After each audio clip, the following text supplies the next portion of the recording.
Fine. Yeah. Yeah. You're done. You just gotta keep going, you know? Keep going. Hello, ignore my text. You chose text. I did. You can ignore it. Justin's running late, maybe you can get started without him, that's okay. Perfect. I like your suit. Do you want to tell Logan I'm going to promote him? Yeah. Let's he'll be able to. Okay, he says perfect, thank you. Logan is gonna give us our presentation, he's not feeling well today, so he is on Zoom. Logan is our intern. No, I know that.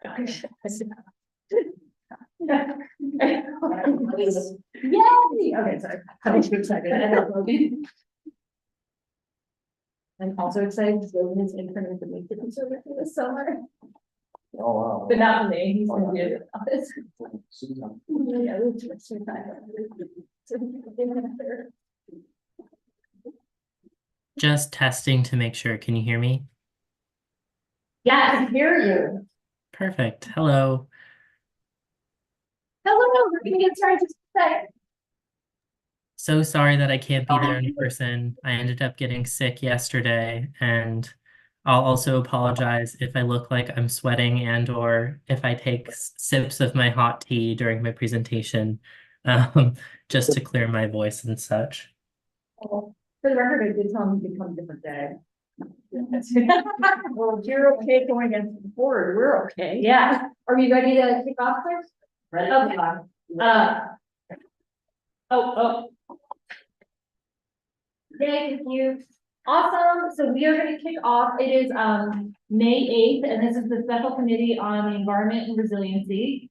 I am Sue Anderbois, Councilor for Ward 3 and Chair of the committee. Will you please call the roll? Chairperson Anderbois. And here. Vice Chairperson Sanchez. Here. Councilwoman Anthony. Here. Councilman Espinal is absent and Councilor Royce is absent. There are 3 present and 2 absent. We have a quorum. Awesome. Thank you so much. And Councilman Royce is on his way, so he will join when he's ready. Well, I'm just speaking. okay. There's no Candace here, right? Candace? Okay. Thank you. Thank you. And are you from the legal department? I am. Oh, welcome. Hannah, Yes. amazing Hannah around here. Thanks, Hannah. Joining us, Hannah, from the legal department. I haven't met you either. Nice to meet you. Nice to meet you too. It was a treat. Oh, nice. Well, welcome to the committee. Thanks for being here. And so we have 2 main things on the agenda today. The first is a presentation and discussion about PFAS pollution. And our fantastic intern Logan Torres is going to lead us through this presentation. Logan is graduating on May 26th. I'm so proud of him, and he's done such an amazing job this semester. And so just so everyone knows, and I brag on him a little bit, he is going to go to Yale to get his master's in the fall. So we're all super proud of Logan, and he's not feeling well, so isn't here in person, but he's done really amazing work researching PFAS and how we can reduce PFAS pollution in the city, and has some great recommendations for us. So he's going to give that presentation, and then we're going to discuss the resolution that was introduced a few weeks ago about RIPTA's the relocation of the central bus hub. We're going to have some time for public comment, and someone from RIPTA is also going to come join and talk a little bit about where they are in the process and other opportunities to engage with RIPTA on that decision. So they're stuck in traffic, but they will be here. They just texted. So why don't we kick it off with Logan? And can we please read item number 1 to the record? Presentation and discussion on opportunities to reduce PFAS pollution in Providence. Invited speaker Logan Torres. Great. And Logan, can you share your screen, or do you want us to share the presentation here and I can click through for you? I'm actually happy to share my screen. So just let me know when I start it if everything works, and if not, then I can pass it over to you all. But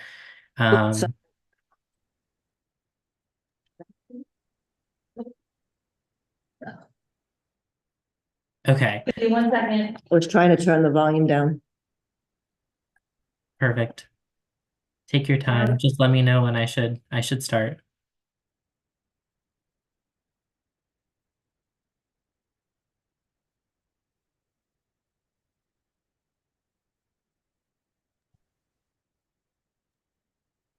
Oh, yeah, it says,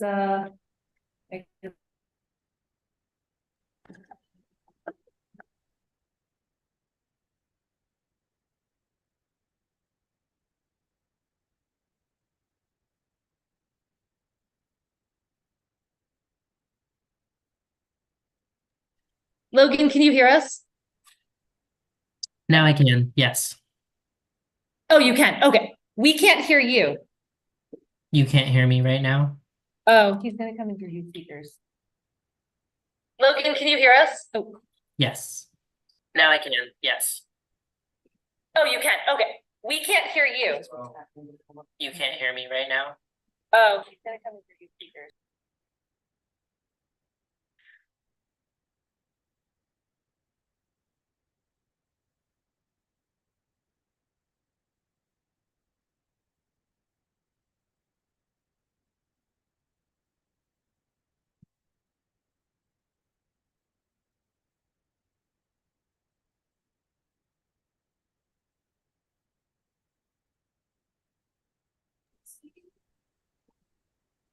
We don't have to follow. can I put it on myself next to the mic? Yeah. Let's see that now.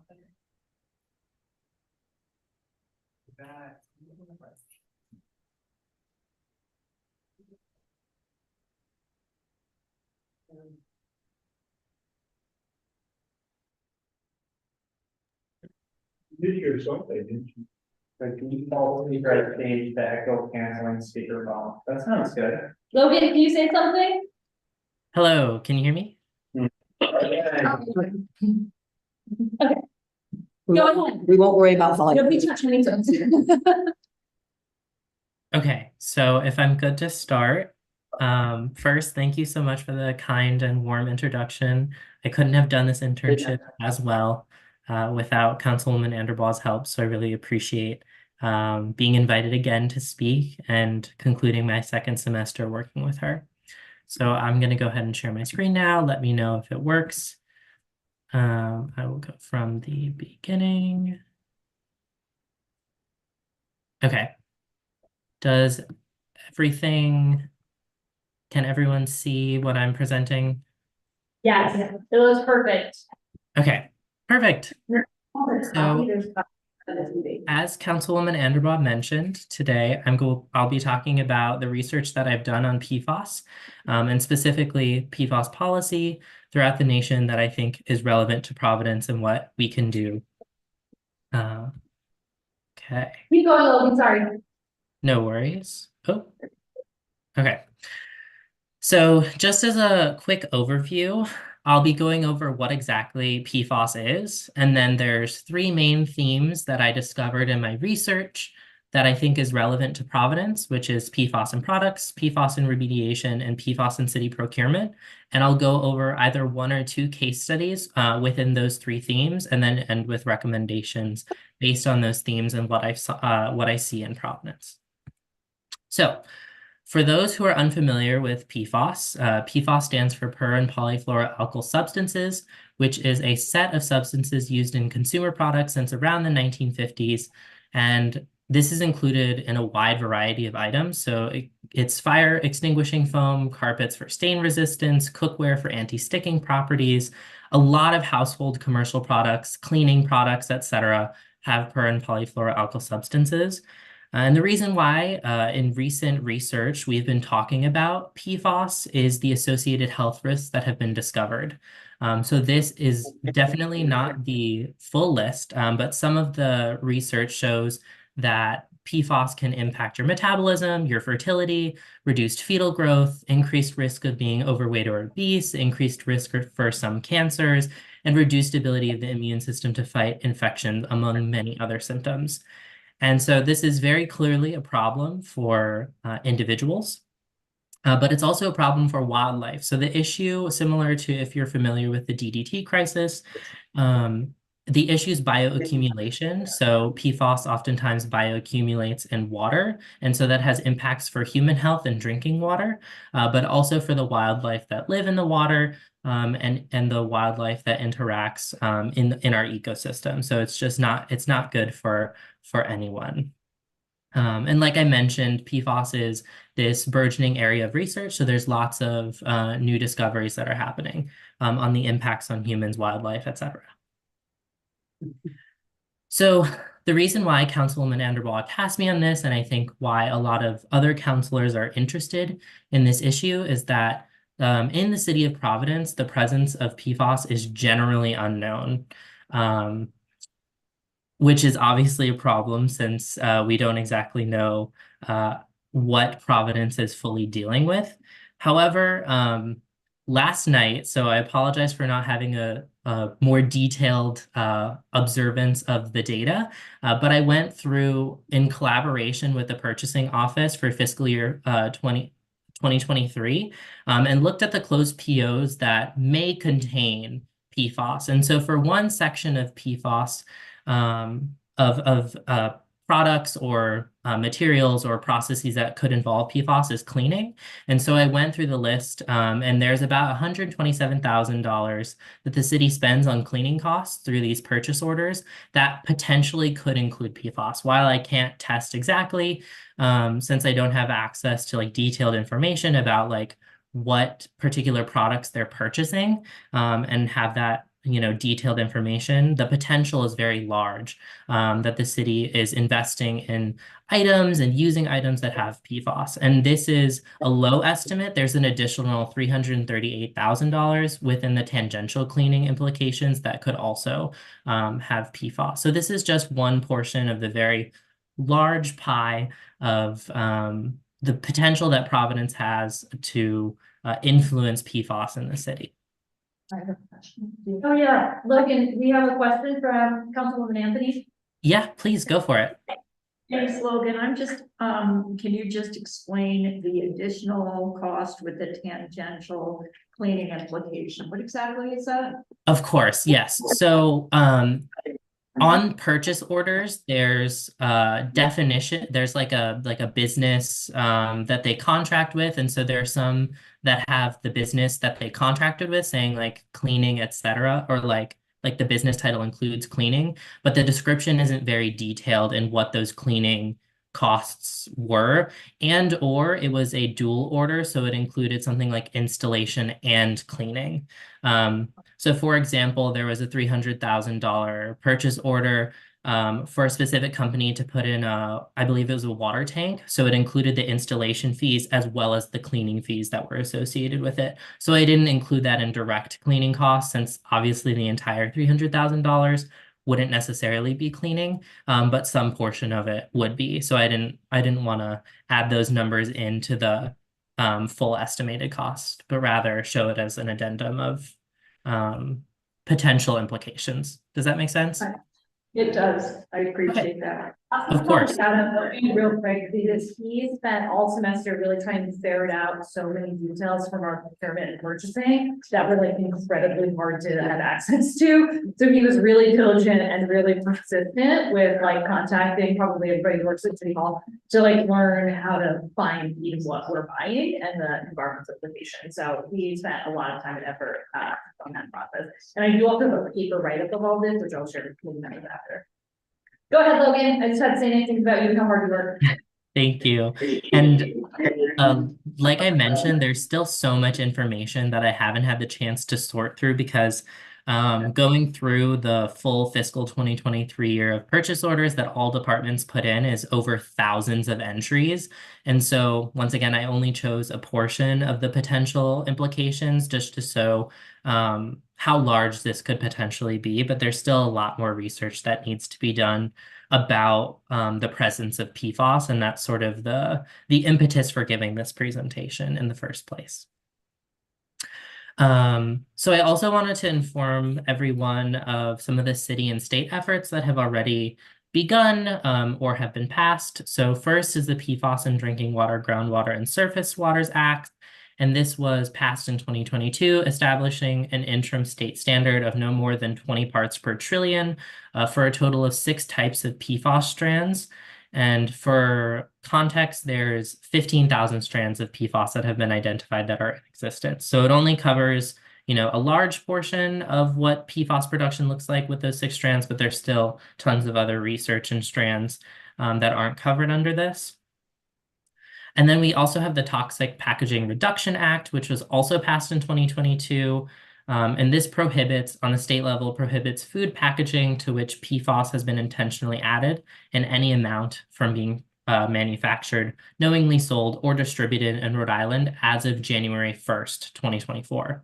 So there's obviously still impacts from past packaging products that potentially could have included PFAS, say like in landfills or on the sides of streets, that loose trash that could still have implications. But for now, food packaging is something that's already covered in Rhode Island that mandates no PFAS. And then lastly, there's the statewide PFAS source investigation report from the Rhode Island Department of Environmental Management.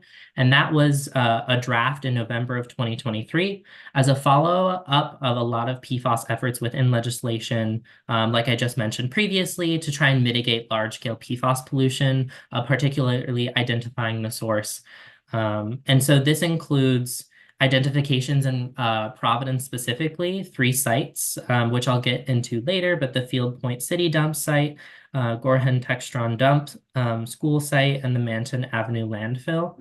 And so, like I said, PFAS is generally the source and the amount, et cetera, is generally unknown in Rhode Island. Including in Providence, we don't know if we even have PFAS in our water sources, et cetera.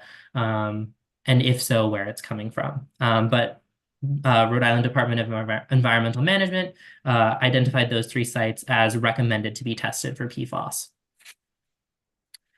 So some of the challenges and opportunities that I think the city will face in moving through PFAS regulation is regulatory incongruence. So like I mentioned, I believe in my last presentation, there are just some issues with state and federal levels for example, for PFAS regulation and the parts per trillion that just don't add up. So there's some sorts of confusion of responsibility and how much towns and cities really need to meet specific standards. And then also the need for consumption. So unfortunately, some products that contain PFAS still need to provide some utility to the city. For example, turf for schools are still necessary and in many instances are for safety measures. So that's also something to contend with and could be a challenge.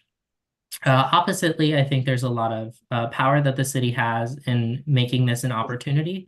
So there's a lot of power within economic regulation that the city of Providence can really work with local businesses to try and inform and engage them in this conversation, as well as the ability of city of Providence to maintain, regulate, and advocate for better water supply and sanitation due to the water supply and land management oversight lying within Providence.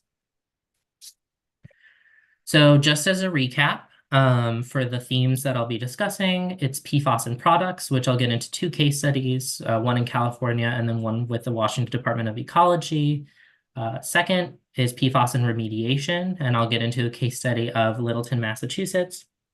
And then third, PFAS and city procurement. So we'll be looking at PFAS REACH, which is a national program, education program, and connection program, and then also at Ann Arbor, Michigan.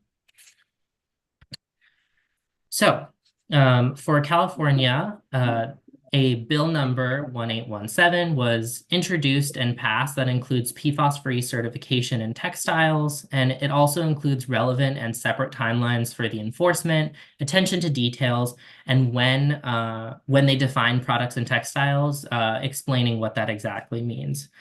So systematically through this bill, it will require certification of compliance that will be signed and authorized by a manufacturer official that any individual, like a consumer or et cetera, can ask to see. Something that was unique in California was that there were concurrent bills that were being passed on PFAS, including a PFAS reporting rule, cleaning products, menstrual products ban for PFAS inclusion, and artificial turf surfaces, but all of them were vetoed by the governor Gavin Newsom, and the purported reason for the failure of these bills was because they didn't correctly identify the responsibilities and delineate a clear path of removal from the products mentioned. So if the city of Providence were to pursue something more regulatory, specifically for something like textiles or artificial turf, it would be useful from this experience to make sure that the bills include who is responsible for outlining these tasks and checking systems, etc. Additionally, there was a case study in Washington Department of Ecology. Oh, is everyone? Yeah, we're here. Can you hear us? Okay, perfect. Sorry, I just thought I heard a question. I wanted to give some time. Okay, I will continue then, hearing no questions. So another case study that I thought was really fascinating and I think is useful to the city of Providence is the Washington Department of Ecology.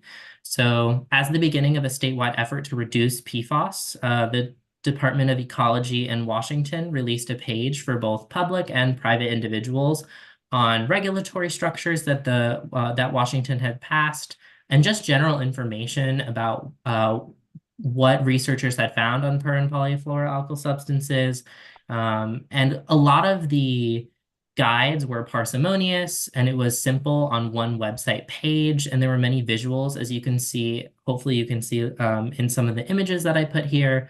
It's very clearly communicated, and there was also the website included further guides that were translated into Spanish.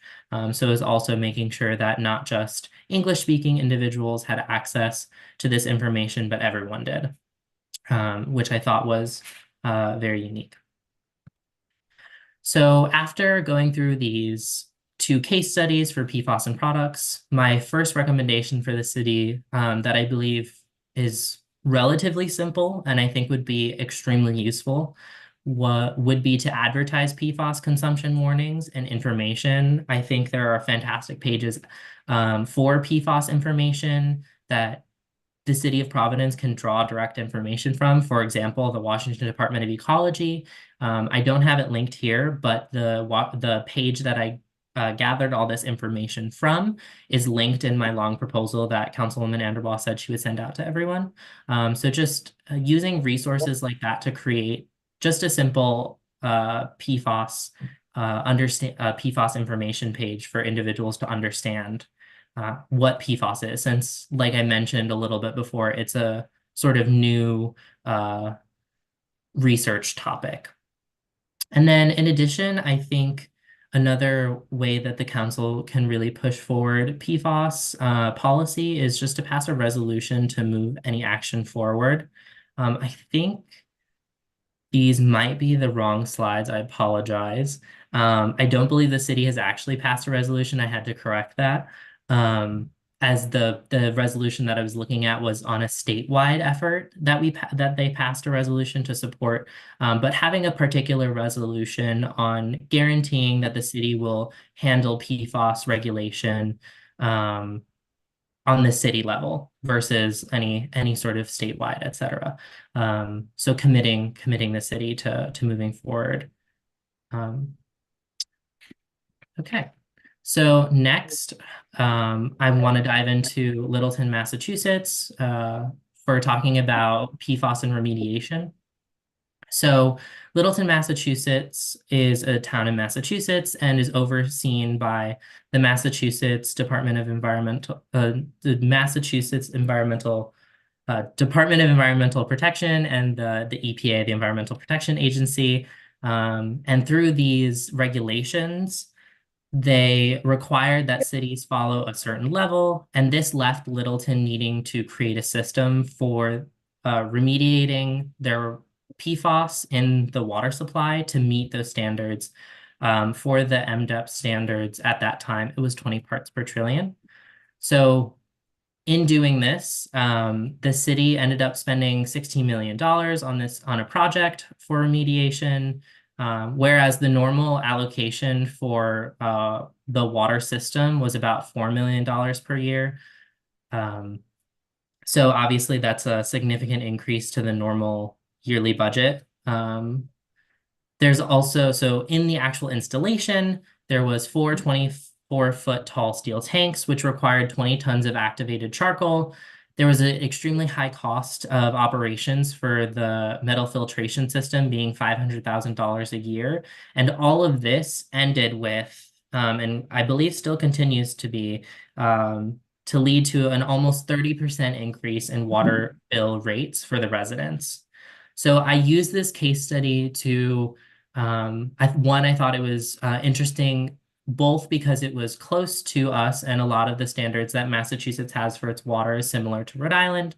But in addition, something that I feel like Providence can potentially learn from, since there were a lot of unfortunate downsides that came with creating this project. So first, I think creating incentives for towns to move forward or individuals to work on this process with. And this could include something like my fourth bullet point, where there's joint applications for grants to reduce the burden on the city and the residents for paying for remediation, which I imagine the levels will escalate for how much PFAS is allowed in water.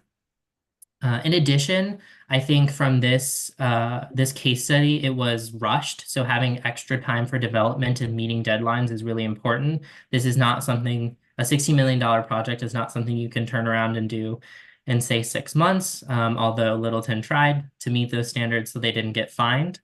And I think that's also part of where rushed decisions come in. Individuals don't get get to have their community input, et cetera.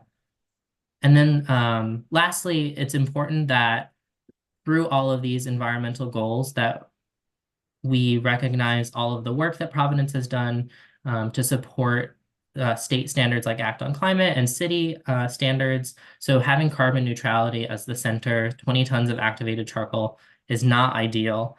And then also making sure the social justice components are included. So once again, that includes, having community input, working with community members to try and reduce, say, like a 30% increase in water bill rates, although that's not always impossible to avoid. In this case, I do believe it was.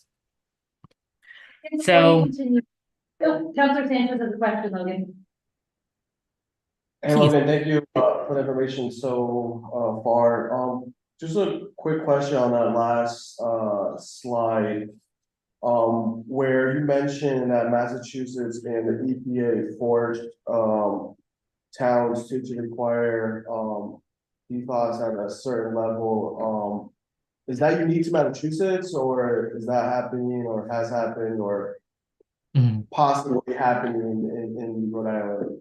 Great question. So, hearkening back to what I mentioned with the Providence Drinking Water, Groundwater, and Surfaces Act.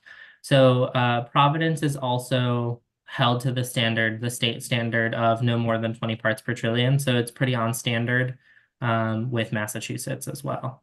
But my understanding from extant literature and researching is that with the more research that's published regarding PFAS, these levels will decrease and decrease.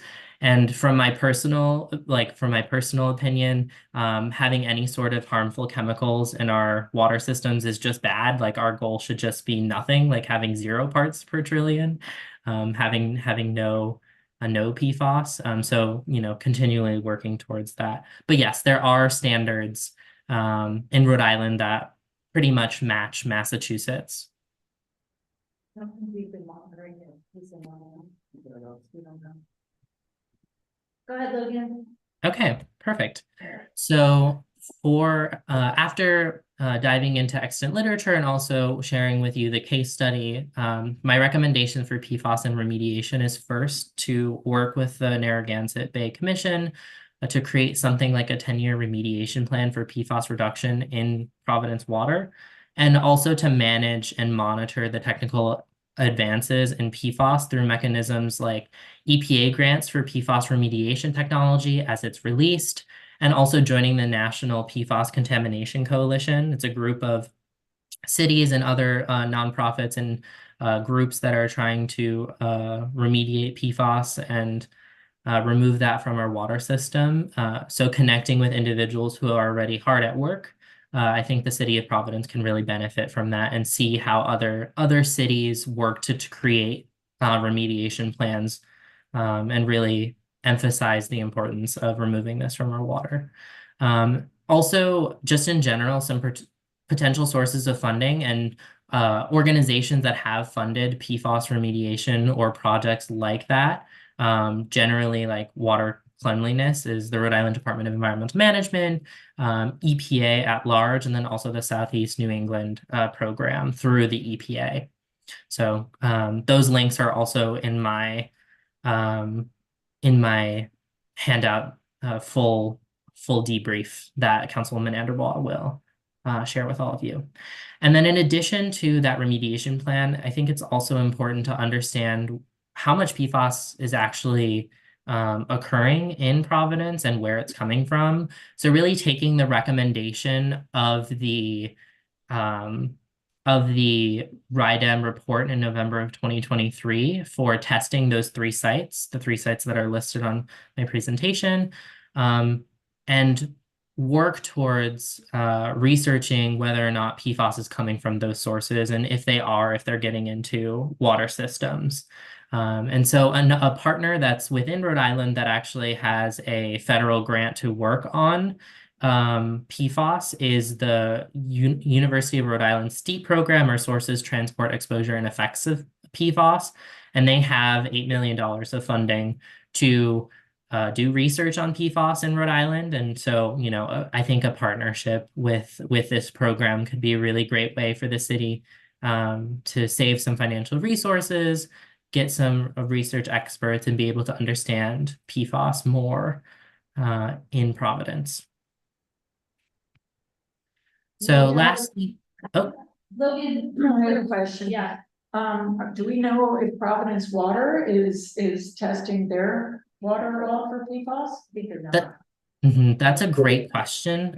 So from my understanding through the Surface Waters Act, they're required to, but I don't think they're required to understand like the sourcing and where it's coming from, rather that they just need to make sure that they meet federal and state standards for water. I unfortunately didn't get into contact with anyone from Providence Water, but I at least know through my contact at the Rhode Island Department of Environmental Management that no information exists on the three sites that I mentioned for testing and testing quality. And from my understanding, the Rhode Island Department of Environmental Management has other priorities to get to before testing those specific sites. So that's somewhere that I believe Providence can be proactive in and gather that information. Does that answer your question? Yep. Perfect. Any other questions? No, go ahead. Okay, perfect. Excuse me. So lastly, I'm going to dive into two case studies, one in Ann Arbor, Michigan, and the other in PFAS Reach. But first, Ann Arbor, Michigan is known for its environmentally preferable procurement policy. And what this included was it established a holistic criteria that included other environmental stressors. So not just PFAS regulations, but other toxic and problematic environmental hazards. For example, volatile organic compounds. It also had some stipulations on waste management, which I know I talked about last semester. So it wasn't a piecemeal environmental check on contracts or otherwise. It was really a holistic approach. For those who are interested in, you know, really diving into the procurement policy and what it looks like, I have it linked both on the slides here. And once again, when Councilwoman Anderbaugh shares that final proposal, the policy is linked. But generally, the policy included a certification mechanism through third-party sources, and then an integration of those certifications into contract decisions that the city went through with. So this also included an addendum to include federal and state policies if more action or larger or better criteria were passed down, which from my understanding never happened, but is useful to include.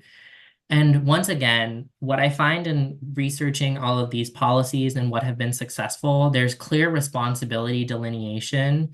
And for this in particular, they delineated it to the Office of Sustainability to maintain and report out on the EPP, its success, what it's changed, etc. Keep track of all these statistics. And fortunate enough, the city of Providence does have an Office of Sustainability, so it could potentially be something that the Office of Sustainability works on, and from my understanding is something that has been desired. Additionally, there's the PFAS REACH program, which is a national education and outreach platform. And the basic idea is, once again, it's led through an EPA grant. So a great example of how an EPA grant can really impact a community and communities at large, but is run through the Silent Spring Institute and has created the National PFAS Coalition and PFAS Exchange as tools for communities, tools for communities in the United States to utilize.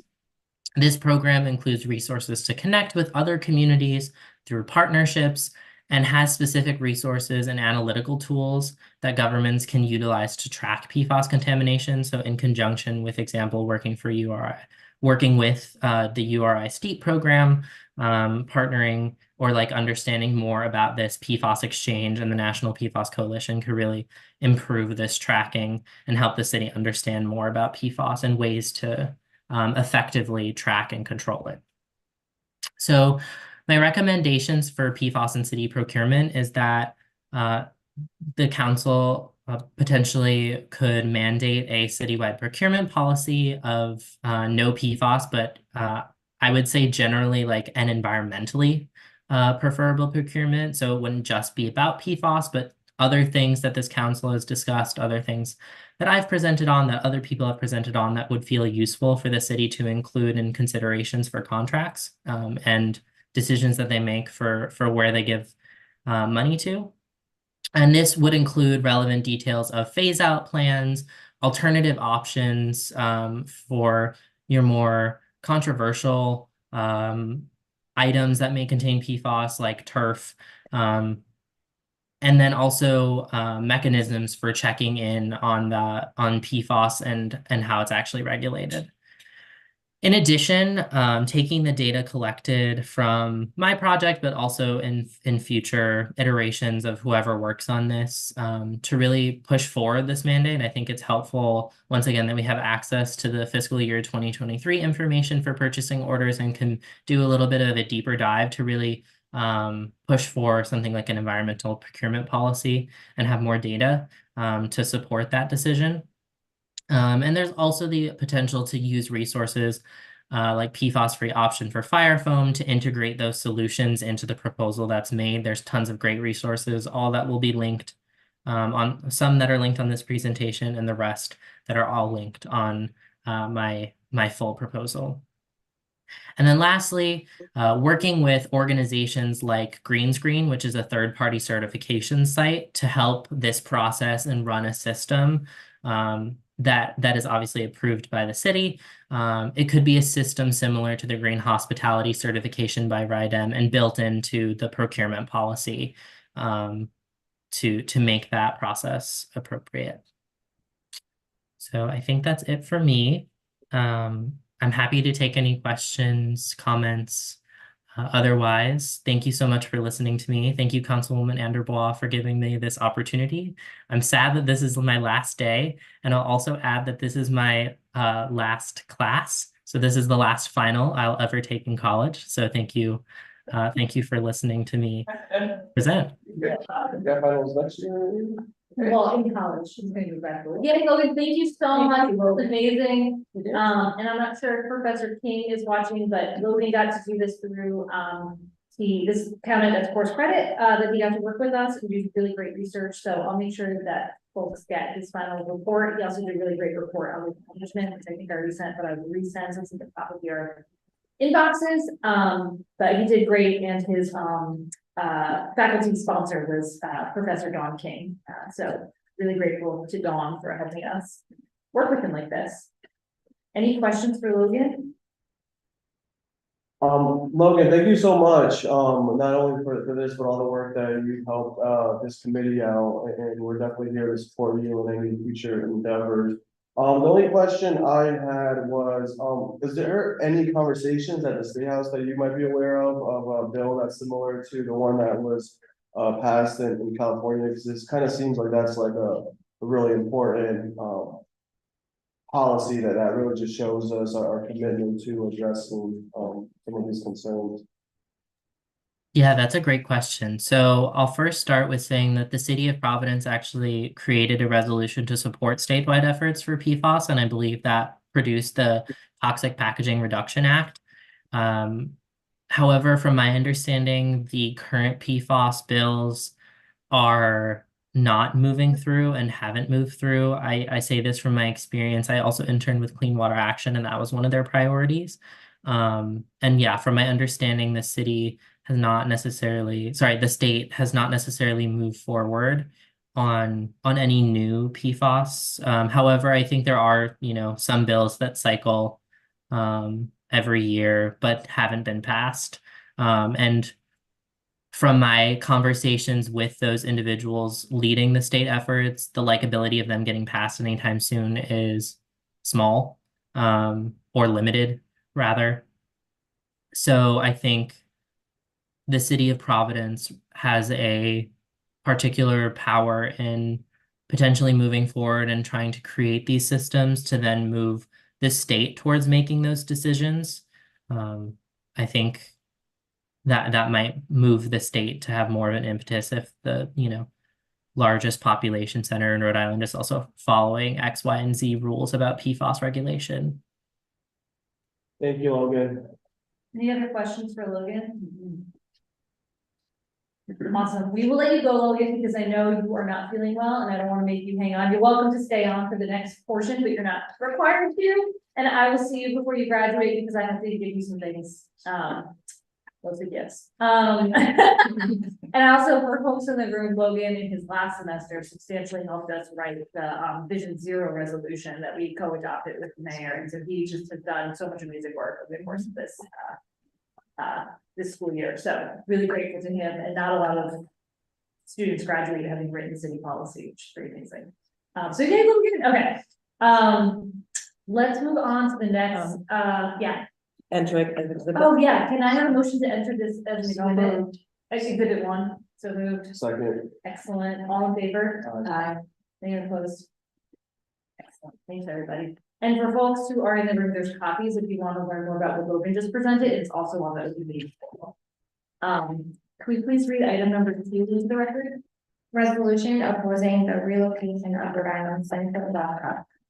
Awesome. And then folks have attached the resolution copy. And I'm just going to kick this off by saying that I introduced this because I had been hearing a ton of concerns about the relocation of the terminal, particularly around the timing of with the underfunding of RIPTA, and folks being concerned about both reduction in service and these changes happening at the same time. Heard from a lot of folks who live in Ward 3. I assume that's heard from folks in your wards.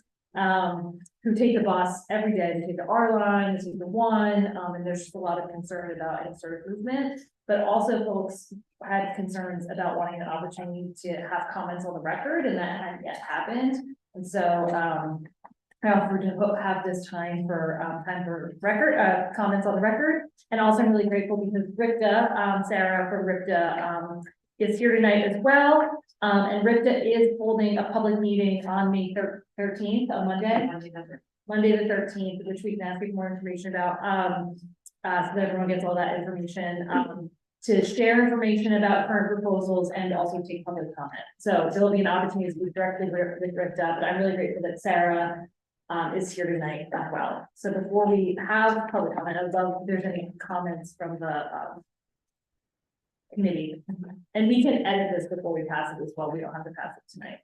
Yeah, I'm thrilled to hear from RIPTA tonight. So thanks everyone for coming. I mean, the RIPTA riders and RIPTA, but RIPTA riders for the most part, because their voices haven't been heard whenever this issue has been coming up on Kennedy Plaza. So I really appreciate the fact that we have people here tonight that are going to give us their comments. I guess I'd just like to say, I know that there's been a consultant. I know there's been to look at to identify possible sites, and maybe Sarah can be able to provide some clarification. But I don't think that those sites have been identified. I know people are focused on the I-195 site, which I agree. It's referred to as Siberia in here, and I agree, it just is a ridiculous proposed location, in my opinion, for a buffer. But I am interested, I don't know if there's ever going to be any discussion about the vacant lot near the train station, you know, I'm just wondering if at some point there will be a recommendation where we could consider, actually, there might be a site that's better than Yeah.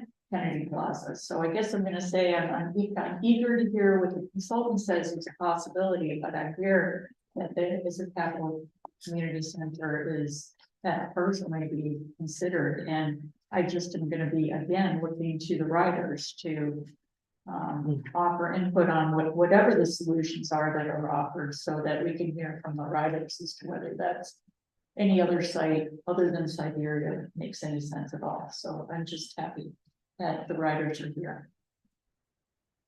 Just to add on my colleagues' remarks, I agree with all of them, and I want to thank the sponsor for putting this resolution in.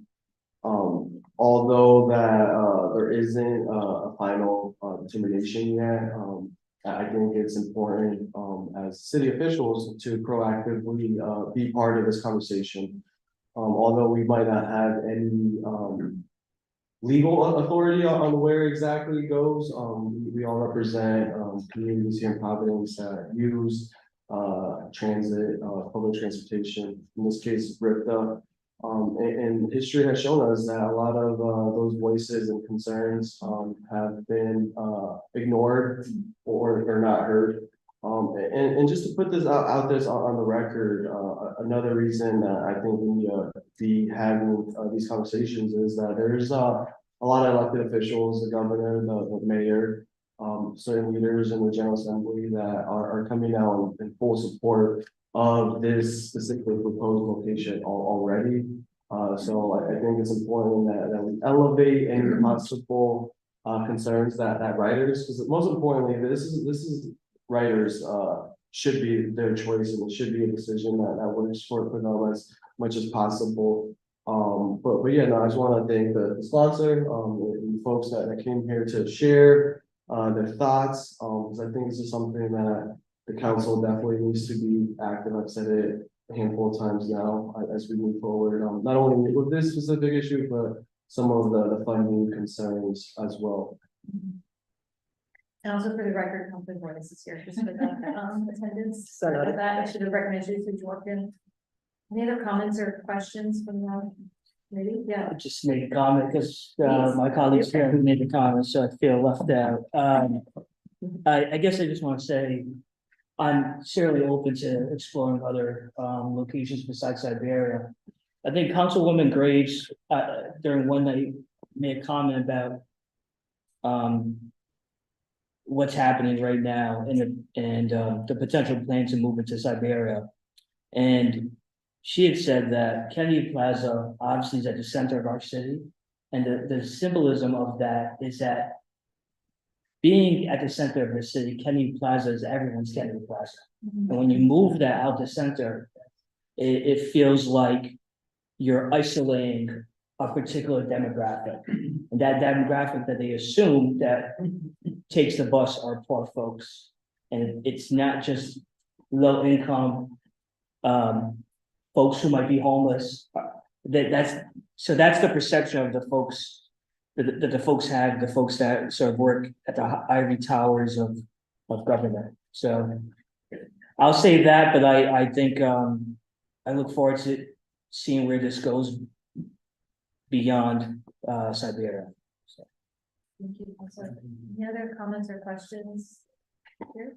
Okay, I know folks did sign in. Has everyone for signed in? public comment, but also I didn't know, and absolutely no pressure, but Sarah wanted to share anything before everybody else starts. I think having Rivka share, but absolutely no pressure. If you do. Well, so I did bring, I have, hi everyone. Sarah Engel, Virtual Planning Director. I brought copies of we have a flyer in English and Spanish announcing the workshop on Monday. And I'd be happy to share those, more than I think we have people in the room, but anyone wants to take some extra and share them, that would be great. Should I? Yeah, if she wants to give these out, she'll give them to you, okay. Thank you, Fran. So what would I like to say? I would like to say maybe a couple things. One, I fully understand the concern and confusion about public statements that have been made about one side or another side. It's fairly reasonable to say at this point that there's been a lot of conflicting information and some perhaps misinformation. Sorry, do you want to come to the table? So you can come to the table and share, yes. And then you're muted hour too, so you'll feel better. All right, well then apologies to anyone who's behind me. So it's been challenging, especially in the last month or so, with messaging, and it's not something that has gone really successfully. So hopefully starting now, and especially starting Monday, that will improve. We do have our own communications team, as well as that of the consortium. We are in a P3 agreement with a consortium called Next Wave RI. And it's made up of both local and national, international partners. And it's a sort of a unique in the way of a public-private partnership, because it doesn't just include the development of a site or building of a project, but the planning phase as well. And so we're in part one of the process right now, which is the planning phase. And Monday will be the first of a series of meetings that are going to unfold over the next 2 to 2.5 months. There will be basically 3 sort of sets of meetings, 3 waves of meetings. And so this is the first that's really going to look at introducing the project, introducing the sites, multiple sites that are going to be under exploration. And just sort of talking about what the process is going to look like. And then in the second and third sets of meetings, we'll sort of drill down, get more specific about the sites that look like they have the most promise, and start talking more about what associated development, because this is intended to be a transit-oriented development project together with the hub. And so whether it's housing or some other type of development, we're going to sort of start to explore that over the next set of meetings, not so much on Monday, but there will be, in addition to the workshop, which is an open house format. So it's 3 hours. You don't have to come for 3 hours. You can come at any point within those 3 hours, drop in, visit the stations. There's a survey that we're going to ask folks to participate in, which we'll have in print and on tablets, as well as some other interactive stations. There's going to be a lot of maps and graphics for people to look at, to see, you know, here's the whole of downtown, here's the different sites that are being looked at, with information about them and information about the screening process that will be pursued. And then the interactive sort of stations will enable the public to give the planning team information that will actually help inform the screening process. It'll help us determine the weighting of different factors. What are the factors that are the most important to riders and to residents and stakeholders in downtown and throughout the state.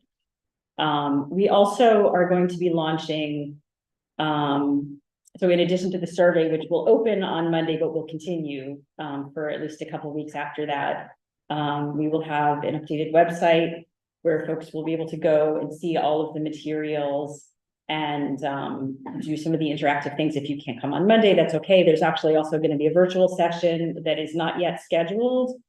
There will be a second location, probably Warwick on the campus of CCRI there. That is not confirmed, but we should know by Monday when and where that's going to be.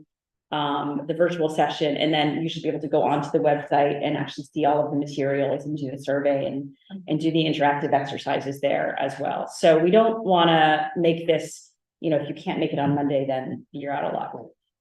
We will have the full schedule available by then.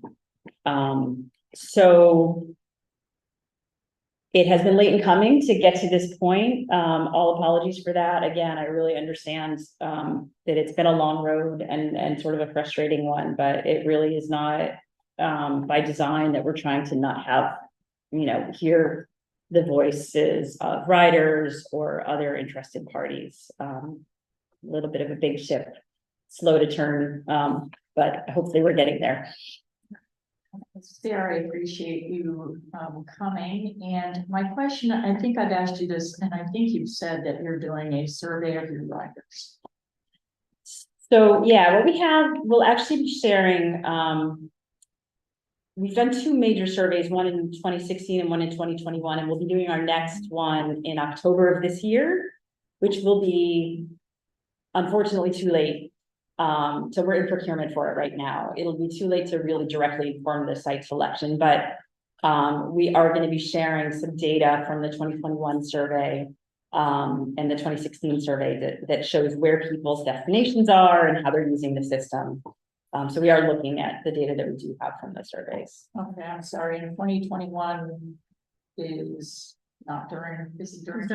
Yeah. Yeah, I guess my concern, and always is, and I've been pretty vocal about this before, but anything that makes it more difficult for our riders to get from one place to another, I think that's gotta be driving whatever decision is, whether it's gonna be from Penny Plaza and so to where, and number of transfers and things like that. Do you have a number of transfers in your 2021 data?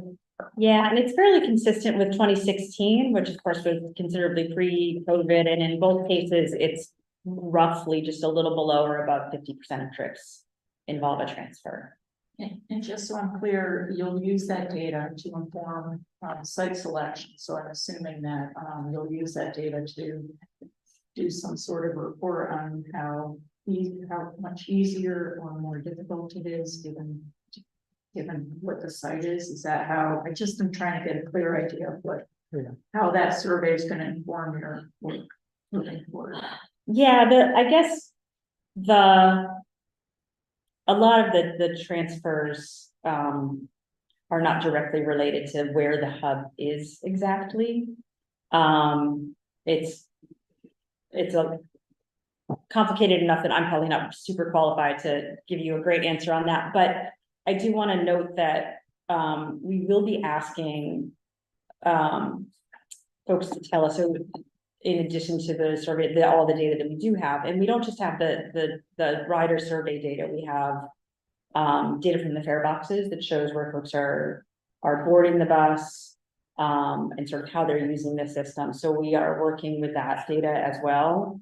And when you start to add up all the different sources, the various sources of data, you get a more full picture of how folks are using the system. But we're going to specifically ask if you come on Monday or if you do this online, what are your destinations? What is your experience as a rider? If you're not a frequent rider, are there specific barriers that are making it, undesirable or not helpful for you to use the system? So those kinds of things, if those sound like the sort of questions that. Okay, I understand the attendees, well, whoever attends, so I don't know that is as accurate, but I'm just, sorry, I just don't have my final question. So also with the length of time or the commute, is that part of the data you're collecting? It is data that we have existing from a couple sources. That's not actually a specific question that we're asking, but yeah, I mean, honestly, there's only so much that can be done about trip time specifically. And in Rhode Island, the bus is not particularly competitive with public transit in general is not particularly competitive with the automobile on trip time. Maybe a little bit more so at the moment with the Washington Bridge, but for the most part, the buses are in the same traffic that the cars are. It's different in a community like Boston or New York where congestion is just massively more than it is here. In general, it's just going to take longer to to take a trip on something that has to make stops than one that doesn't have to make stops. But we can attempt to control for the number of transfers a person has to make, and control for, you know, the comfort and the experience that they have when they're making those trips. So, yeah. I will say we are gonna do public comments. I saw a hand, but we are not quite there yet, but we will get there ASAP and I have the list. We'll get there soon. We're not quite there yet, so I will get there. And, Counselor Sanchez has a. Thank you, Chairwoman. Sarah, thanks so much for being here and your openness to work with us. And I know you serve on Councilwoman in West Committee too, so a lot of kudos. My only question that I have to you that I've kind of gotten mixed responses over the last few months is so this proposal is still being funded by a bond that went out in 2014. That was about like 30 million. 35. I know some was used and then a good portion is being used for the current phase. Does that remaining funds cover the expected construction costs of the next hub, or where are we looking at with that? So one of the things that is gonna become, yeah, no, there will not be, we do not currently have enhanced the amount of funding that would be necessary to actually build the new transit center. But through the partnership, there will be a financing plan and the private sector will bring some funding. We will apply for federal funding, which probably will have some local match requirements, and that all is going to be a package that's going to be sort of developed over the next 2, 3, 6 months. And there will be more information on that, but that really comes out of the work of the development team that is only just getting started. And it really starts, I think, in earnest once we've identified the site. So we're trying to, as quickly as we can, get through the site selection process, so that then the development team can sort of dig in and say, well, what does the associated transit-oriented development look like? And how does all of that get financed? And then, you know, you have a lot more specificity around, you know, how it gets funded. Is there expected to be any funds remaining from that bond once this work? Because I know this was like a contract of like 16, 17 million or something around that ballpark. Will there be any funds from that bond once have like the site located, or?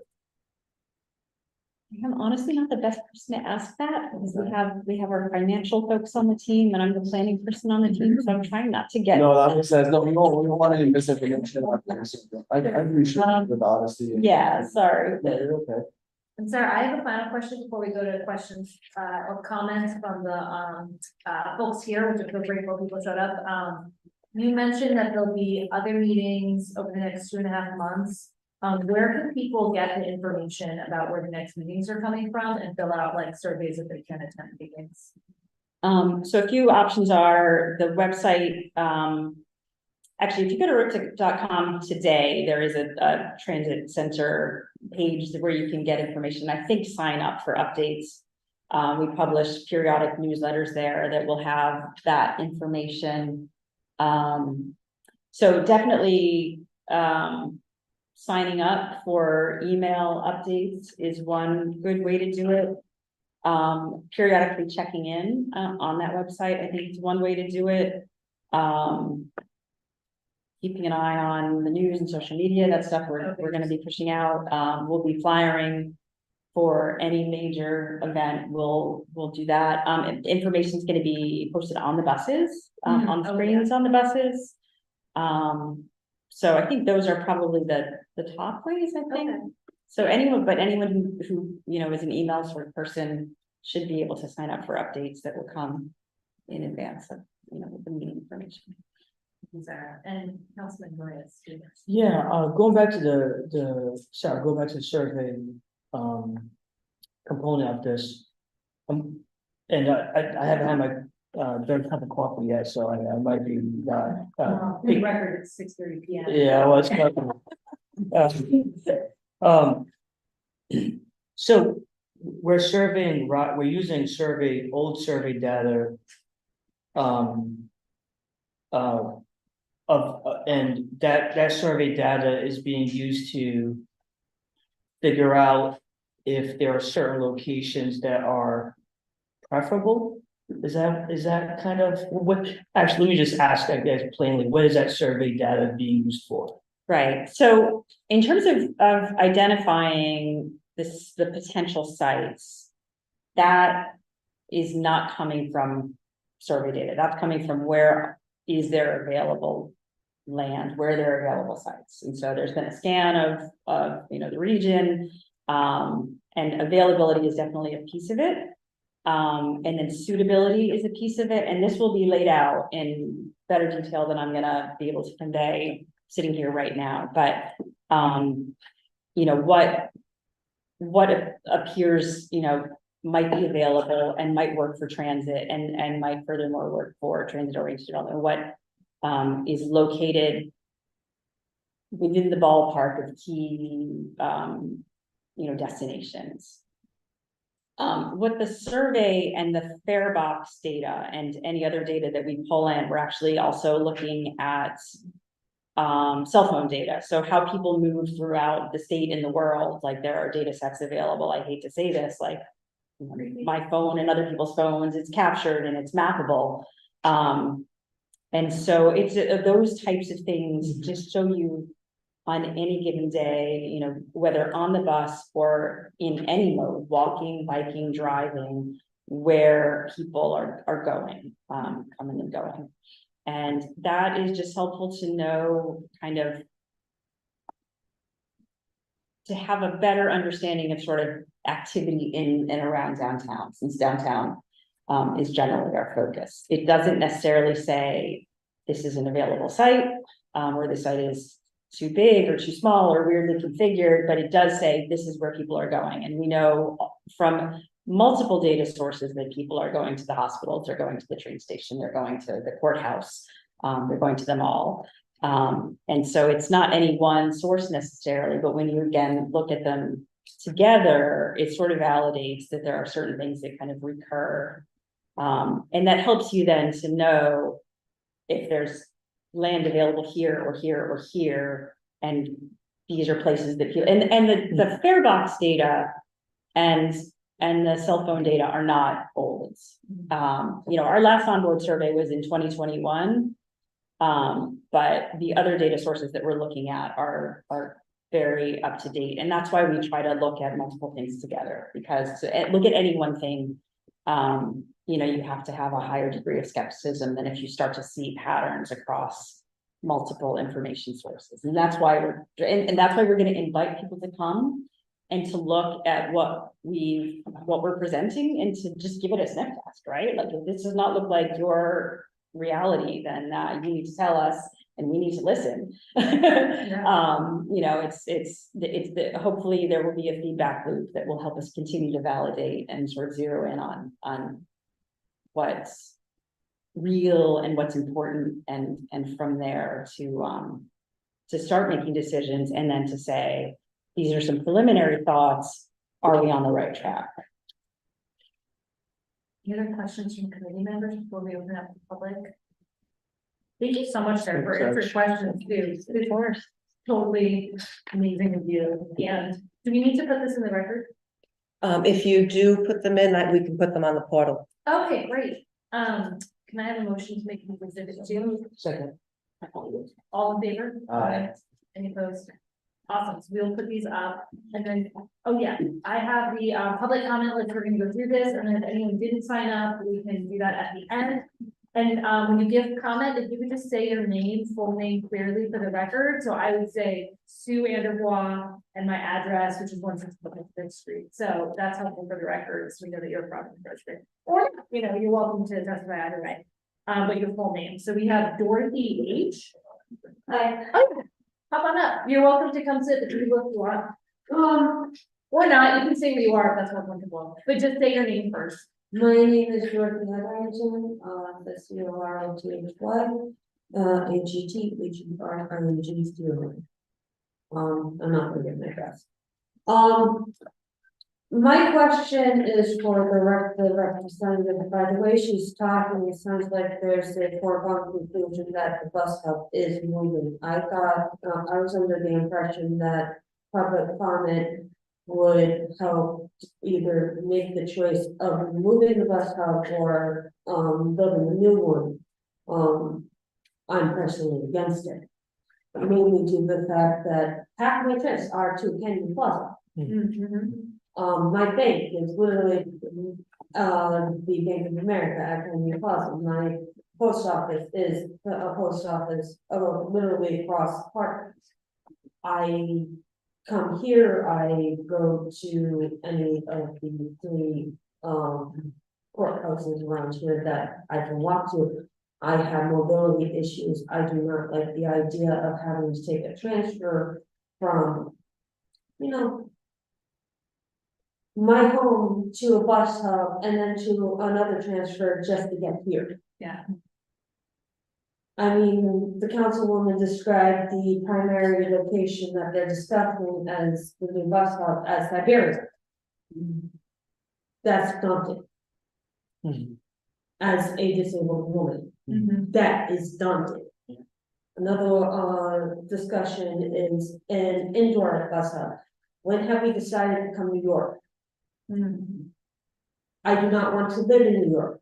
I want to live in Rhode Island. I'm happy in Rhode Island. Thank you. Thank you so much. And just to clarify, I think what I heard Sarah say is no decisions have been made on location. That's part of what all the meetings are about. Correct. Okay. There is a premise that at this time with County Plaza as its central hub is approaching an end. Okay. I mean, that has been our experience for a decade or more of not having a lot of success. Yeah. Councilwoman. Sarah, I'm sorry, I just have to follow up, the premise, I'm just not agreeing with that premise, so I just don't understand where that's coming from. I mean, if it's certainly not a lease, it's certainly not a, there has been a lot of grumbling, I know, about the location and trying to move it, but I just don't understand how that would ever be considered a premise for this process. But I appreciate your candor. All right, I'm not gonna put you on the spot, but I'm just gonna say, we shouldn't be premise. Yeah. And again, we're moving on to kind of.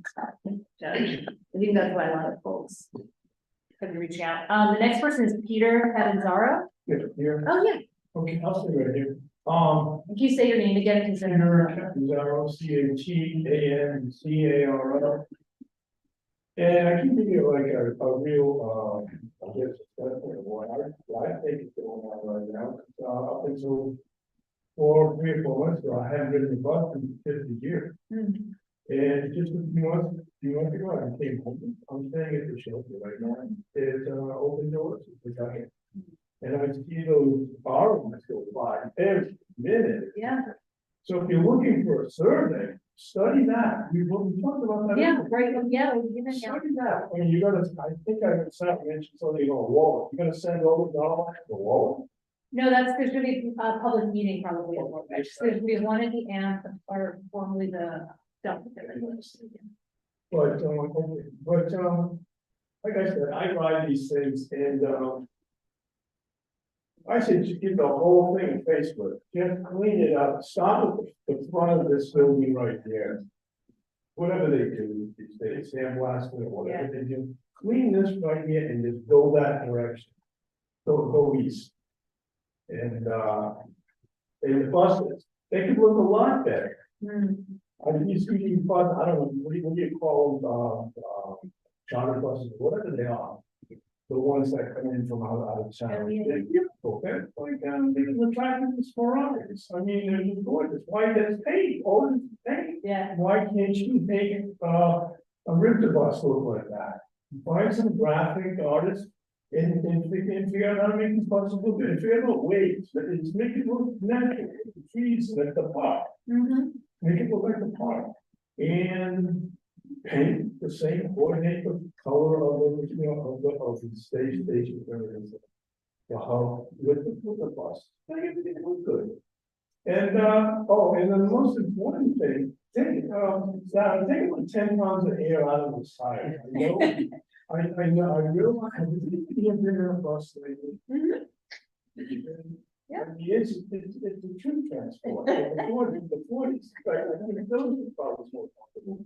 It's a metal seat screwed to a metal body with a tire that's, I think, is over. Because they're trying to save money, so take, figure out what you got in mind. I know you have to look at mileages now.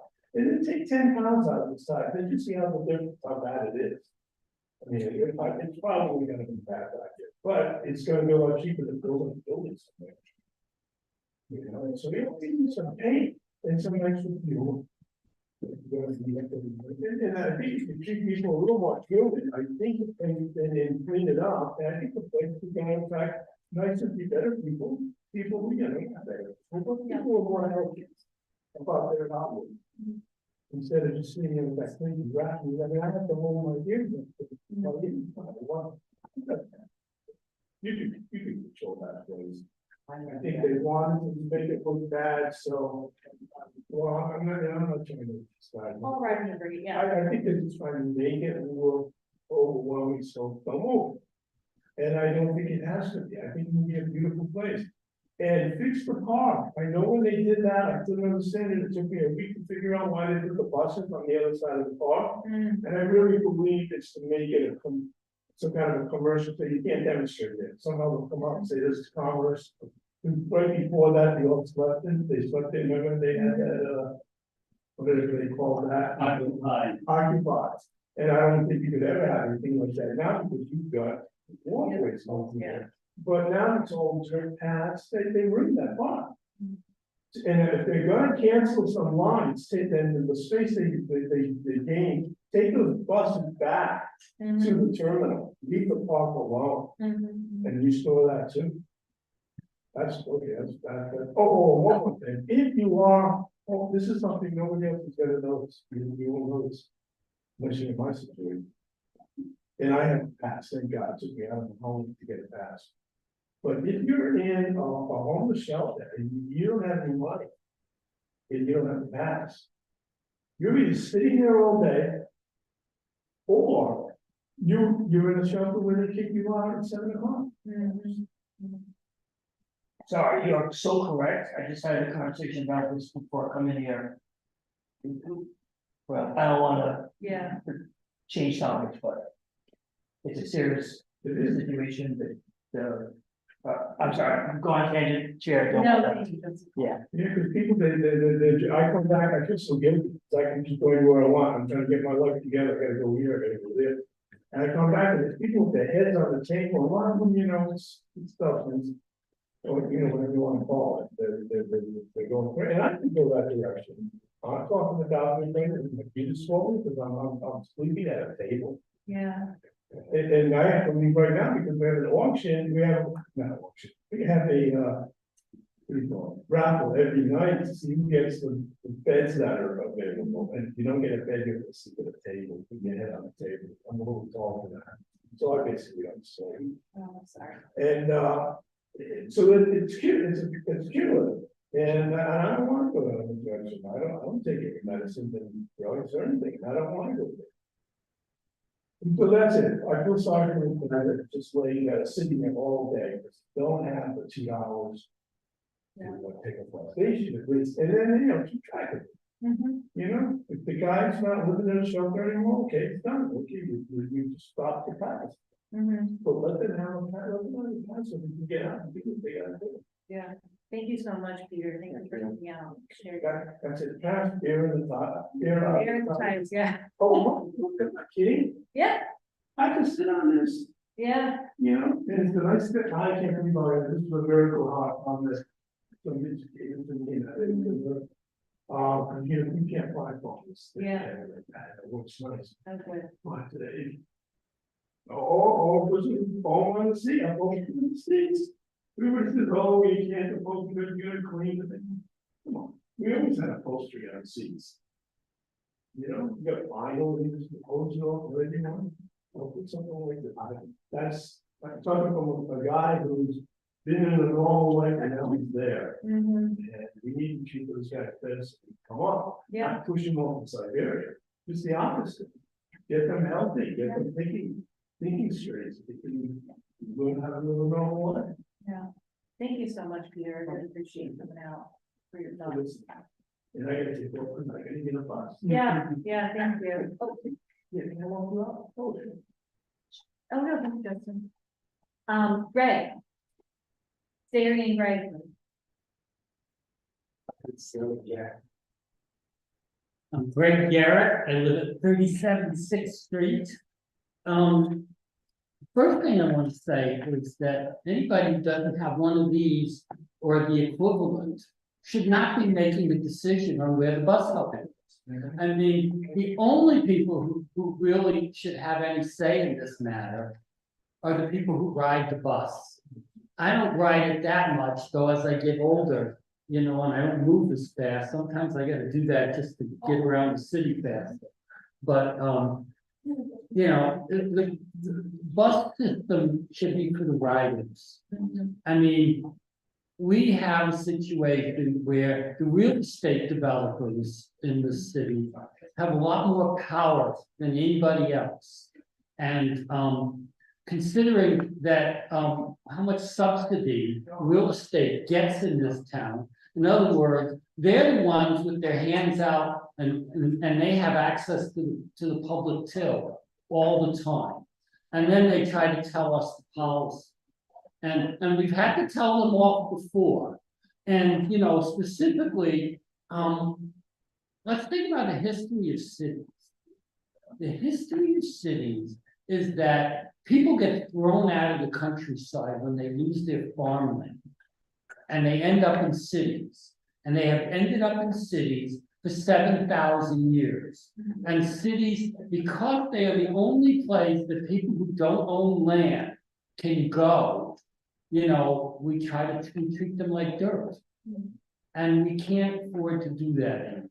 You know, this is the people who make a city different than the countryside and probably help us be a much better place to live because of it. And everybody tries to kick them out. I mean, it's clear, and you know, I'm not supposed to mention names, but you know, Joe Paolino has been very loud about this for years, of trying to kick poor people out of Kennedy Plaza so that he can make more money. He's a criminal. And there's no two ways about it. He's a criminal. And that is the whole nature of you know, this industry is let's do things to make real estate more expensive. Only we have a situation where nobody can afford a place to live. And that's what's, but the real estate industry is still driving that we want more higher price real estate. And that's what this is all about. You know, this is all about making the real estate industry happy. And it's not about making the bus riders happy. It needs to be about the bus riders. It needs to be a place where it's convenient for them, where it helps them move around the state. And it's not doing that. If we keep moving it around, or we keep threatening to close Kennedy Plaza, you know, maybe what we need is a city resolution that says Kennedy Plaza is the center of our city, and it is clearly the center of all of our city, for all of our people, and for all of the people who visit us. And that basically the most important part of the communication system in the state is the bus. That's how people get around who don't have money. And that's who it has to be for. And as long as we keep doing this other stuff, you know, and then there's this whole issue of we haven't got enough money to keep the buses running. How the hell does anybody, and I know it's two different pots of money, but that's just garbage. You know, how does anybody say, well, we're going to close the bus system down because we won't fund it, but we'll build a new bus hub. There's money for a bus hub, so what if no buses are running? I mean, the whole thing is so incredibly stupid that we just keep doing, we want to do capital improvements without doing, you know, the day-to-day work of keeping things moving. And that's just totally wrong. I mean, to me, the legislators, you know, they don't, how many of them ride the bus? Probably 3 or 4 out of the whole 113 of them. You know, they shouldn't have any say on where the bus hub goes. They should, until they ride it, they shouldn't have a say. You know, the city council, I mean, probably a higher percentage of them ride the bus, but it's not a majority. They're not walking and taking the bus here, you know, I mean, you know, maybe we need to make riding the bus mandatory for every public official in the state. Then they start thinking about how to make the buses better, how to fund them properly, and how to keep the terminal where the people who use the bus find it most convenient. Thanks. Thank you, Greg. Next we have Randall. And so your full name for the record, please. Thank you. My name is Randall Rose, and like several of the people here, I'm a member of the Kennedy Plaza Resilience Coalition. So thank you, everybody, for being here. Let's see, at least 3 councilors here. Justin's still here, he's right there. Okay, good, yes. I can fill in some pieces of information. The bond that was mentioned, after this contract's expense is fully spent, and I hope they don't spend all the money in this contract, but if they do spend the full money in the $16.9 million contract, they will have left remaining between 4 and 5 million of that original 35 million bond from 2014. And that bond was approved by voters in 2014. The language on the ballot was to fund enhancements and renovations to mass transit hub infrastructure throughout the state. In fact, we did not get enhancements and renovations. Almost all the money was spent on exploring various schemes for moving the hub out of Kennedy Plaza without enhancing or renovating.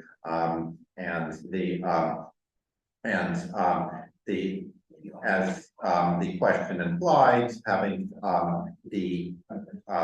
I think it was Councilman Sanchez who asked about the money, so maybe I should wait till he's back, but you know. Councilman Sanchez is here. I know me and Roy is lookalike, but I'm saying. I said that, yes. Thank you. But as your question implied, there's a tacit assumption that remaining 4 million would also be spent on the ensuing contract, because the current contract is only for initial design. They plan to spend $16.9 million on the current contract. If that contract's not terminated early, they plan to spend $16.9 million on this initial contract, which is only for exploring other sites than Kennedy Plaza. It's choosing another site besides Kennedy Plaza. There's nothing in the contract about even considering staying in Kennedy Plaza as an option. The contractor is being tasked with finding an alternative site to Kennedy Plaza and holding public meetings, including the one on Monday, and completing initial design of what a new facility would look like there. And I still have not been able to get a straight answer from Ripta about will that meeting on Monday even allow Kennedy Plaza to be considered as a full-scale option. What I hear is there's going to be some interest in Kennedy Plaza as a baseline, but I don't know if people who come on Monday will be able to say, yes, I prefer Kennedy Plaza. And when they discuss that, and when they have this meeting, what is the discussion going to be? Is it just going to be, do they prefer Kennedy Plaza site? Or what other factors are they going to be considering? Because I know Sarah Ingalls from RIPTA just said there's going to be some discussion of factors, but I don't know what factors will be on the table. Just to put this in context, right now, You, the city of Providence, own Kennedy Plaza and lease it to Ripta. And you've been a good landlord. You don't charge rent. I think there may be $1 rent or something, but you don't charge rent. If this contract goes through, then the Next Wave company will have control over, not full control, but substantial control over the facility, and they'll be contractually tied in for decades. You won't be able to get rid of them. So they will, it will be written into the contract that they not only get the money for constructing and building this new facility, but they also get to be operating it on Ripta's behalf for 30 years. Ripta can't get rid of them. And even after those 30 years are up, they still have rights for the rest of the building. So basically it's going to be a kind of privatized hub. And the contract basically is designed to put the financial risk on Ripta's side. So Next Wave has a guarantee. Well, if they go ahead and go on to the second contract to actually have Next Wave build this thing. The current terms are Next Wave has a guaranteed profit margin, and they don't even have to reveal what the cost will be in advance. It's just whatever the cost will have to be, turn out to be, whatever their cost will be, plus a guaranteed profit margin, and there's no cap on how much it can cost. So we don't know how much this will end up costing. The Ripta board's finance committee was told in December 2022 that they estimated the overall cost would be 200 to 250 million, but nobody knows. Even if the contract is signed with Next Wave to build it, they still won't know what the cost is till later, and they have no idea where that money's coming from. So it's so I'm just bringing this all up to say I don't think that when they hold this meeting on Monday, I don't think they're going to talk about the financial drawbacks of having this privatized gentrified hub controlled by Next Wave for decades. They won't talk about the drawbacks of losing control. They won't talk about the drawbacks of risk to the taxpayer, but they'll just be talking about which site do you prefer as far as locations go. So there's a lot of problems with that, and a lot of this stuff has not been transparent. You can't go to Ripta's website and find out this stuff about how there's 4 million plus left in the bond. You can't find the details of the contract, although I know where to look for it, but a lot of this has not been transparent. And I didn't know Councilwoman Anthony was just asking why is there a premise that Ripta has to move out of Kennedy Plaza? What I've heard repeatedly from Ripta presentations in the past was they have to go through this process of moving the hub out of Kennedy Plaza because the city of Providence wants to go. They're saying you're the ones who are making them do it. And I haven't heard that in the last few months, but I did hear that repeatedly from Ripta staff before. And that was what the justification given for entering into this contract with Next Wave, that the city of Providence wants Ripta out of Kennedy Plaza. Even though I've never been able to get anybody from Providence to say on the record, they actually are insisting on moving the Ripta out. So Providence residents are heavy users of Ripta, and if this contract ends up being damaging to Ripta's financial health or damaging to Ripta's freedom to operate the hub, it's going to be to a large extent Providence residents who are going to suffer. And I do want you as city council members to stand up for Providence residents, for whom I'm one. To make it clear that you're not the ones who are pressuring these Ripta into this deal. I like this resolution, but it might be good to have something added to the resolution if it's possible to amend it. It might be good to say something here saying that the city council is not saying that the Ripta has to move out of Kennedy Plaza. On the contrary, we want to make sure that if the bus riders want to stay in Kennedy Plaza, we should stay in Kennedy Plaza. And I think that clarification would be very helpful. Because, people who've been following the news know it was never really the city that was pushing people out. The push came from somewhere else, but that was often the public justification. So I do think it would be good for you guys to correct the record so that you don't end up holding the blame for this. So I wanted to pass you this picture. I mean, some of the concerns I've mentioned about this hub deal are not about the location, but I do want to pass you this picture of the location that's being discussed on 195 land. So here, yes, of course, I will do that. But let me just go over here. I will pass out more of these, but I did have several. Make sure Council Keenan count out everything else. But yes. This is just a picture of where this parcel 35 site is and where Kennedy Plaza is, just so you can see dramatically. This new site is not a hub. It is way out on the rim of downtown, the opposite of a hub, way out on the rim. So it is in like the most deserted place imaginable on 195 land. And what I've heard is that not that this has ever been said on the record, but from what I've heard is that one reason why this really terrible site in Siberia has been promoted so much is because it's under the jurisdiction of the 195 Commission. Since some people want to take a site under the jurisdiction of 195 Commission as kind of an end run around your authority as the City Council.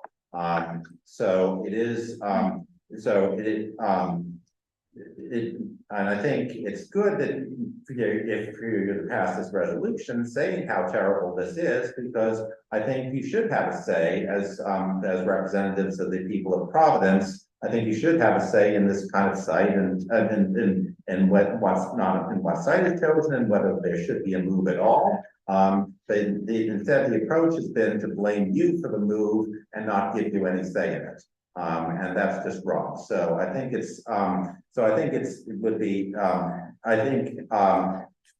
if we have a lot better chance of a good process if, first of all, parcel 35 is eliminated as an option, but also if we make sure that that this doesn't get turned into a process where we're just debating where we will go outside Kennedy Plaza. We have to make sure that Kennedy Plaza itself is considered fairly, and so far things have not been trending in that direction. I do think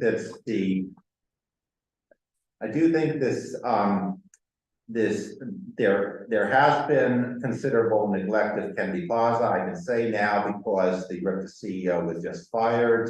We've been Scott Abdizian, who had been CEO for 6 years. Well, technically he resigned, but within RIPTA, people would say when Abdizian was CEO, people would say, "Can we do something to improve Kennedy Plaza?" And the frequent response from Abdizian was, "No, we can't do that." Kennedy Plaza was just left neglected.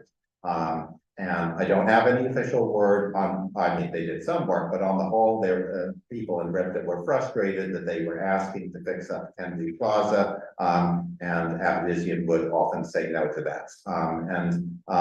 I'm speculating, but it's possible that the reason why Kennedy Plaza was allowed to deteriorate was basically to help create the conditions for moving the hub somewhere else in this deal that some people really wanted. So I think I'm hoping that they don't move the hub out of Kennedy Plaza. I'm hoping that they don't even finish spending the full 16.9 million on the initial design contract.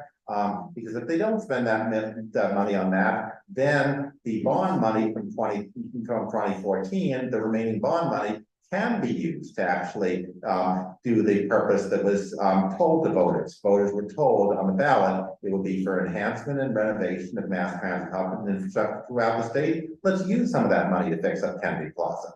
Let's use some of that make the center of downtown better. Let's use some of that money for other improvements to buses elsewhere in the state, but certainly including Kennedy Plaza. But actually, after the voters approved that 35 million, that was not what they got. So I would really like to see that being done better. And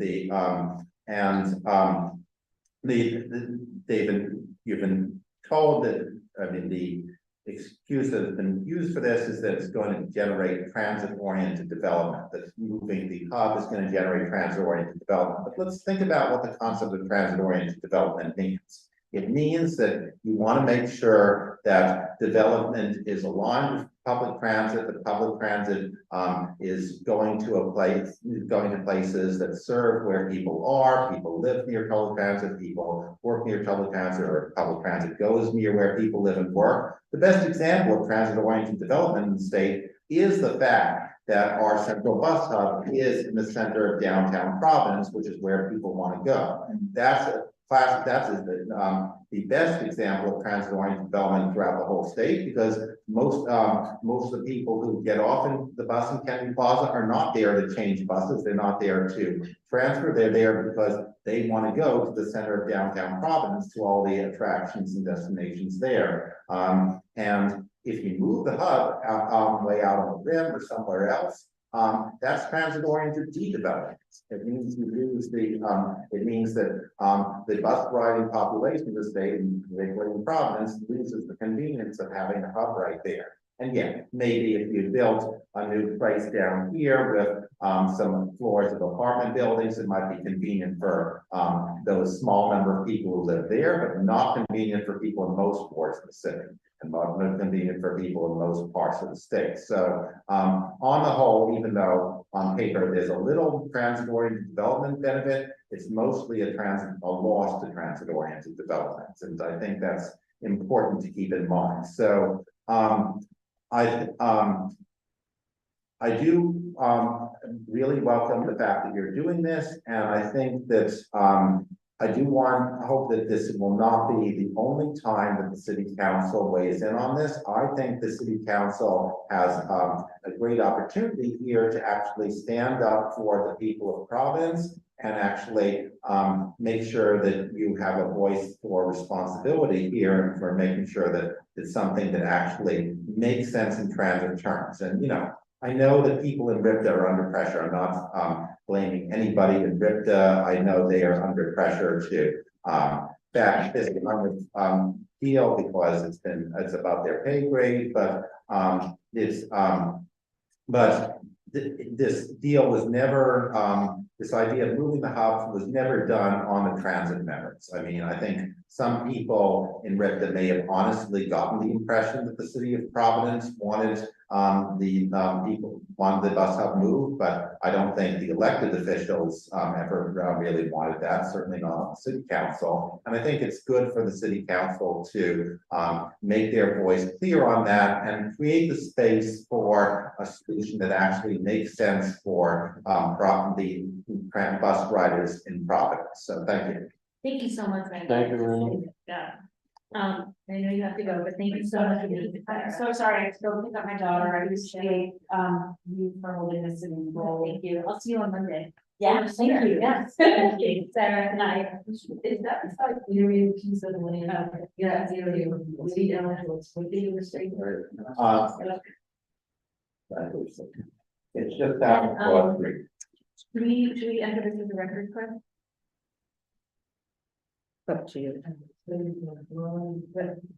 Anyway, yeah, it's a publicly available now. And before we call on the next person, I just want to recognize Councilman Gonzalez, and the record as well. Charlie K. Yeah. And if you could say your full name, just. My name is Charlie. What was it, Kelly? Yes. Yeah, Charlie. I actually had a lot of things to say, but so far people haven't been saying it. I mean, it's a ridiculous idea to use bus stop. It's going to waste RIPTA money that could easily be spent revitalizing Kennedy Plaza and making more routes so that people could transfer. there's no location that is better than Kennedy Plaza. I mean, I live in Providence now, but I used to live in South County. All the people who are coming from rural areas want to be downtown. It already takes over an hour to get from South County to Providence. We don't want to take another transfer once we're in Providence. And now that I live in Providence, I'm working downtown. I work on this street. I get off Kennedy Plaza and I walk to my home. I can get off at Kennedy Plaza and walk to the train station or to the mall.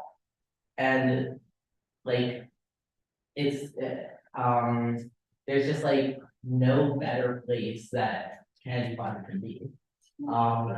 And it's been said by others too, it kind of doesn't seem like anyone actually cares that the bus riders don't want the hub to get rid.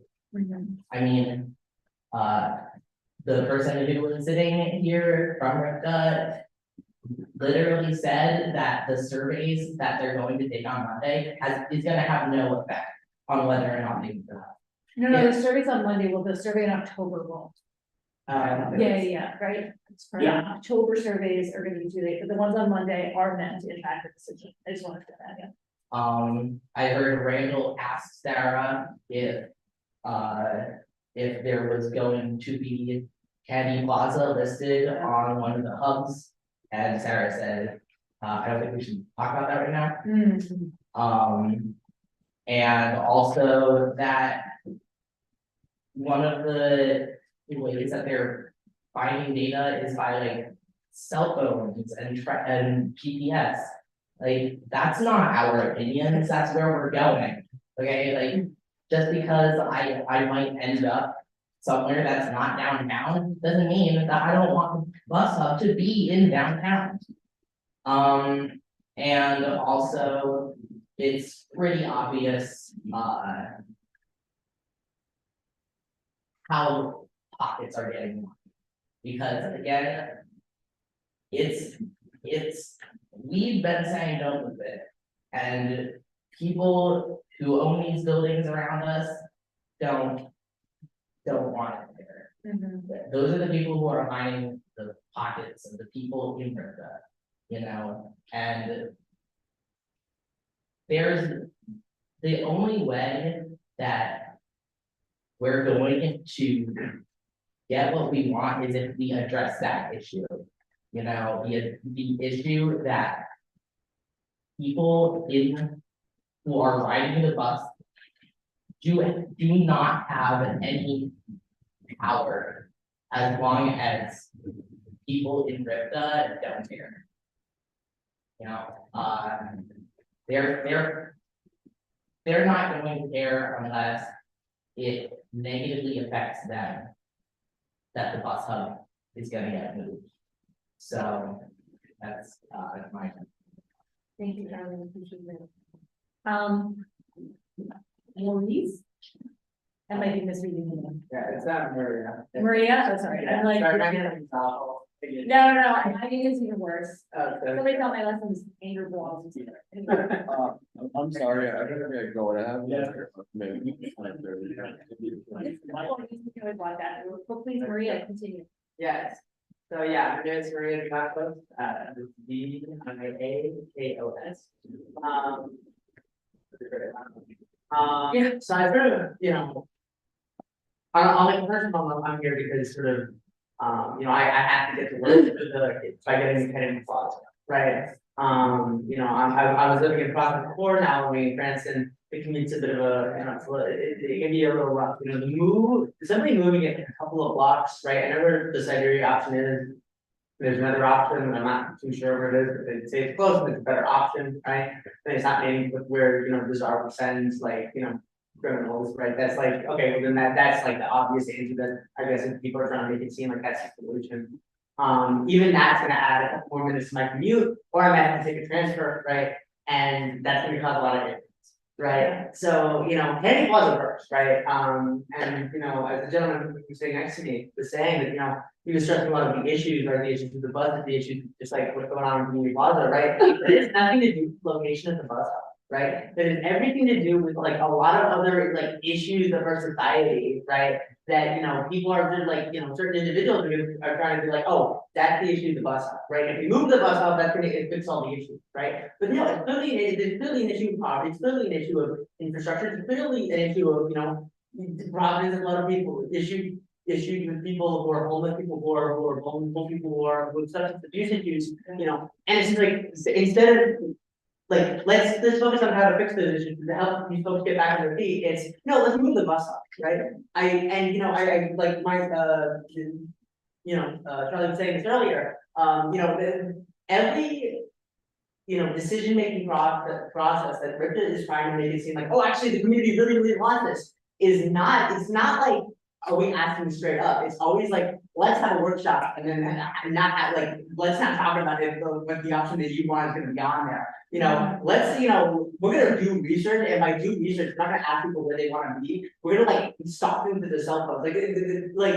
I think we need to like stress on how like kind of insane that is, and how that was slowly just like sort of like, yeah, where we like looked at people where they were using their GPS, like that's crazy, right? And it's not gonna fix this issue, right? There's all this to say, there's a bunch of other issues, and moving the bus up is just like, it's a, the bandage on a bullet wound, you know what I mean? It's not gonna do anything, you know what I mean? I mean, thank you, but. No, thank you for sharing that comment, yeah. The last person signed up is Robin B. Yeah, Hi, and just say your full name, yeah. Robin Providence. I was born and raised in Providence. And, I remember the rich history of Kennedy Plaza going back to childhood. When we had a girl downtown before the mall, we had Gary's, we had a garden, restaurant, and coming downtown was like a big deal. I do use the bus now. I read it here today because I think it might have been random. Gave me the flyer and I was like, oh yeah, I should to that. But I'm looking at this and like juxtaposed against me. This said, design, to needing a new state of the art transit center. It doesn't, phase into exemplify anything grassrootsy or, it doesn't evoke like, yes, that was question. But it doesn't evoke like anything that feels like social change to it. Sounds like, another move towards gentrifying and Plaza. I think the canary in the coal mine is that super interesting. Which it's been there since I remember. I wonder if it's really special. So that's one of the greater issues on how to bring that building up to codes and current standards. Well, how would you reduce asbestos if that's what the process is? And maybe I'm wrong. Maybe one of the buildings that was built in 60s or 70s, it doesn't have any, but typically, from the looks of it, and from my recollections when it's built, it could have asbestos. So that's always my thought. How would you abate that building at Kennedy Plaza? What baffles me is how Kennedy Plaza had this resurgence of vitality. I take my grandson on the road and now it's a beautiful playground they built. There were every Thursday concerts in the park. There's been street corner creatures. I have the option of not taking the bus. I have the financial means to take a bus if I wanted to buy a car, even if it's just a used one. But not everybody has the option. Yeah. And it baffles me that after all of that revitalization, somewhere, somehow, just kind of all went away and kind of evolved into this decade broken down area of the city, which we don't want tourists coming to the city like that, those people. So if we can just move them up, we've solved our problem. But what we want problems to look like and feel like. I resent that. I don't care if I had $1 million. I would still want Kennedy Plaza to be exactly what it is. I still want the bus depot to be exactly where it is. And there are times that it's creepy for me. There's, these kids in front of people who could not get any class at that time. Clearly, they didn't have the service that they need. There's quite a few opioid issues in Kennedy Plaza. I've seen people, you know, taken by rescue in front of the park or whatever part of the project they're in. All of the things that I mentioned that this whole project wants to kind of blame for why we shouldn't move the bus control. Basically, they're just saying, you know, move those people, let's get them on the way they're that good. If the goal is to particular that building, and again, I'm calling it Mary and coal mine. If the goal is to really get a very upscale crowd down city, we always call it down city. So, you know, they're not gonna want that park to be inaccessible to people paying extremely high rents. Now, allegedly, there's a plan to chip off a few apartments that are going to be rent stabilized, and I think that my impression is that that's some kind of reason perhaps. I think the main bulk of the building is going to be upscale, very, very, very expensive apartments, and that needs to be the standard. Condo type, I don't know if you have to buy them, but you know, I question too, was this all allowed to just kind of degrade so that it can become an excuse and anything? But in fact, right next door, you have one place park that goes forward completely out park. And I don't hear much about revitalizing that or doing anything with that space. I kind of supporting Resiliency at this point, regardless of some of the bad things he did. The city was certainly very vibrant, and everyone was certainly very well done. And now there seems to be a goal, although it's never going to be stated, to just kind of take over Kennedy Plaza for people who may not be from the island, and may not be from Providence, and certainly won't be poor or having to take the bus. And I think that's disgusting. For one big reason only. In what society do you further disadvantage someone who's elderly? In what society do you further disadvantage someone who has mobility challenges? Or perhaps both? I had a doctor's appointment today.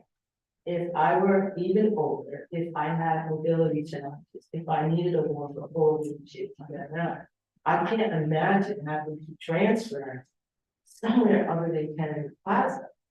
And unless RIPTA, God forbid it happens, is able to coordinate the timing and the transfer of buses, it could well mean that to accommodate getting to that depot, you now have to plan way earlier. So when you get to your final destination, to make sure that you didn't miss that second bus, maybe you're gonna arrive 5 minutes early or without, which is not an issue. Buses are all in the same location. If you're running late, you might miss that second bus, but there's a good chance you might run for it too, and you might catch it, and you might not get fired from your job if you had a sick kid, and you might be late that one more time you shouldn't have been. The potential for the bad things that could happen is real. And I think the deeper the dive, the more we collectively would probably find wrong with this whole idea. That's just a few of mine, and from comments made there today, I'm sure they're shared by others as well. I hope it stays the way it is, I hope. And I hope they get services to the people that receive it, that need it. To be frank, there are things I don't want to walk through Kennedy Plaza. I'm really too tired. I feel good at work. I know it's going to be really crowded there. I don't feel like having 50 people come to see that. But on my bad days, I'm not good. I'm almost well. I worked in social services for the state for 34 years. So poverty and need and desperation, illness, mental illness, substance abuse. I saw it every day. So this is just a microcosm. I really, my lifetime, and also my person, along with, but yeah, I think it's about that super, which I think the company's not, I wrote it down. It's a new article that's going to get some more millions to kind of get that building up and running. It's almost like, you know, which came first, the chicken or the egg? Kennedy Plaza or the super. It's like, I think if they can get that building started tomorrow. And it probably hasn't happened as quickly as it could have. In my estimation, because they haven't been able to do that building. And so if they can keep the bus control there, then that building has to work. If they don't want to walk across the plaza, share the park, then don't go to the park. Go to Prospect Park. Then if there's the. Go to any. Yeah. You know, but that is essentially what they were for the city.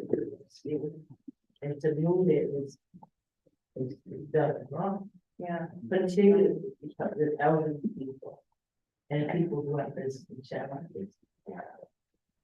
Thank you. In February, on icy sidewalks. Yeah. And sub-zero wind. No, thank you. Try that. Yeah. Thank you so much. Sure. That is the last person to sign up. A question for committee members. I heard one request for some edits to the resolution. The question for the members is if we want to make edits and pass it at our next meeting, or if we want, what do we want to do? I'm just gonna speak freely. I was not at all prepared to want to do a resolution because I thought it was not right at this particular time. I totally changed my opinion based on our meeting today. I think this is a perfect opportunity for us to set the table for the discussion going forward. So it's written as if the decision is made. I don't think it's been made, but there's obviously some practices that could be corrected. So I would like us to amend it. I have a few things I would like to see. I think it's appropriate to mention our opinion on parcel 35. I realize that we call it Siberia, but I don't want to be too dramatic, but it's parcel, it's known as parcel 35. You know, I think it's fine to say it's our opinion that this is not at all the right location. I also think we should put in this that we would like Kennedy Plaza to be considered as one of the sites, which I did not know until today. I assumed it was. Yeah. I mean, that should be, this premise about it being moved. I don't know if we want to go as far as to ask for confirmation that there's no, you know, I think we should talk about whether maybe, you know, if we want to go as far as an affirmative statement from the mayor that says he hasn't requested that it be moved. I mean, I don't know if we want to go that far in this, but you know, it just seems to me that there's something being said. We want to make it clear that it's not us. I mean, because I don't, you know, this subject has come up in prior councils. You know, I also think you should say something about that the transit riders, their opinion in this regard should be of utmost importance on any decision made. The riders should be, I agree with Mr. Garrett. You know, so I'm just saying that I think we could, I realize it might be a complete rewrite. So if that's more accurate, that sounds great. No. Yeah, I just, Jay, I want to thank you for, I've learned just, it's clarified a lot, this conversation, and I really appreciate Sarah coming. I will say, like, I'm really concerned that we've kind of crossed out Kennedy Plaza. Like, I was not under the impression that was sort of the direction that Ripta was taking. And I'd like to know where that premise is coming from. Yeah. Who is instructing, who is directing Ripta to hold that premise? Is it the mayor? And I'd like confirmation on that as well, on public record. Not that we'll get it, but we. But we should ask. We should ask. And if there's no response, then there should be no premise at this point. Mhm. You know what I mean? So The premise should be it stays unless there's compelling reason. yeah, And if, Randall, thank you for the testimony about the purpose of the bond in 2014, which I totally voted for. But that it's for revitalization and changes, and if that could all be happening at Kennedy Plaza, we could be cleaning that up. Announcement. Yeah, thank you. Yeah. Further there. What was that? Well, The money would go a lot further to just fix up Kennedy Plaza and build a new house. yes, Councilman, go ahead. Yeah, but Yeah. and apparently they've spent Finally. millions of dollars just solely on. If folks could let him speak, actually, Councilman Gonzalez has the floor. Yeah, and they've apparently spent millions of dollars on consultants. And that's not what that money was supposed to be used for in the first place. I know that separately, I haven't introduced this, but been working on this is a resolution specifically for parcel 35, because I haven't heard a single constituent who has said they are supportive of the bus hub moving to parcel 35. In fact, it's been the exact opposite. So constituents in Ward 1, where this is parcel 35, again, I haven't heard a single person who's supportive of the bus hub moving there. So I think to have it in both resolutions to reaffirm our position on that would be very helpful, and I think clarifying, where this is coming from, because it's certainly not coming from a bottom-up perspective. It's top down. It's got to be. Is there any reason it has to be two separate resolutions? Because I think it really waters it down. Why wouldn't we incorporate that in this? Yeah. Since parcel 35 is, I know we called it Siberia, why wouldn't we put in one that includes that? Yeah, that's true. I mean, I would agree. A separate, resolution. Usually chippers and said, anyone can speak. Even said that.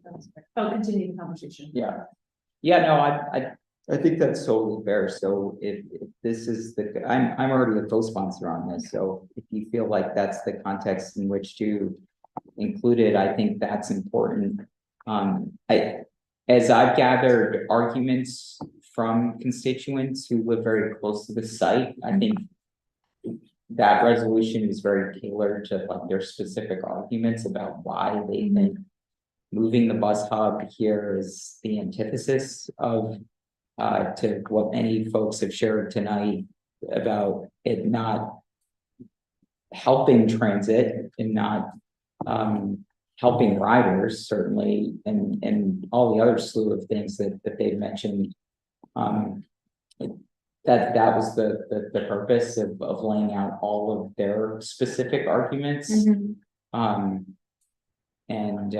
But I think if you feel like this is a better means of doing it, then by all means. We should have. Counselor Gonzalez. Yeah, if you could share that, and maybe we can work with Miguel Youngs, who I didn't recognize in the beginning. Oh, you know, like 1 minute, my bad. On our policy team, we could edit this and combine. Yeah, So happy for it all. That's for this document. excellent. Thank you. Any further discussion on this? And I'll work with Vice Chair Sanchez. He had a few things that could be happy. He was happy for us to pass it, but also happy for us to make changes. So awesome. And we did, Mr. Dolgarian had some comment. He didn't sign in, so I didn't call on him, but if you have some comments now, you can be our last commenter, and then we'll take a motion to adjourn. Okay, Take a name for the record. Grant O'Gary, yes, to speak to Providence. 3 areas of comment. Number 1, thank you very much for introducing this resolution. I'm glad the city council, you know, the voice, its perspective that relocating the bus hub from Kennedy Plaza to anywhere makes no sense at all. And, just give you a little background, some of you heard this before, but I'll reiterate it, maybe 4 to 5 seconds. I started paying attention to downtown in the '70s, in the Gerald Howell's Professor Risby, they had a studio class, and they created a document called Interface Providence, which was so exciting, that I was just enthralled. And we had our train station right there, grade separated, perfect location, walking distance to everywhere. And other cities and towns would have been killed to die to have it the way we had it.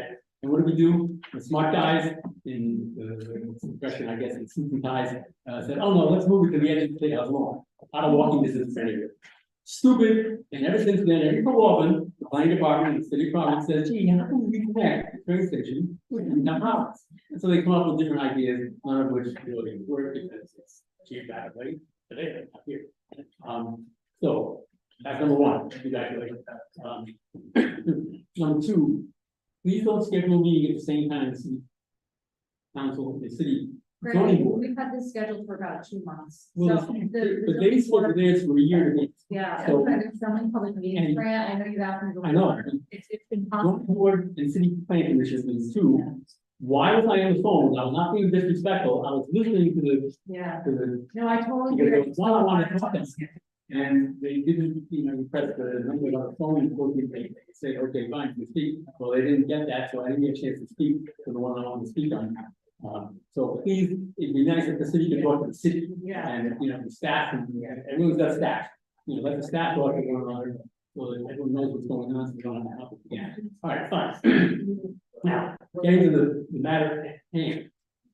The 2014 bond issue, I voted against. I'm a lifetime environmentalist. I voted against it. My friends chastised me, and the answer I gave was too open-ended. Well, you see what happened? You were right.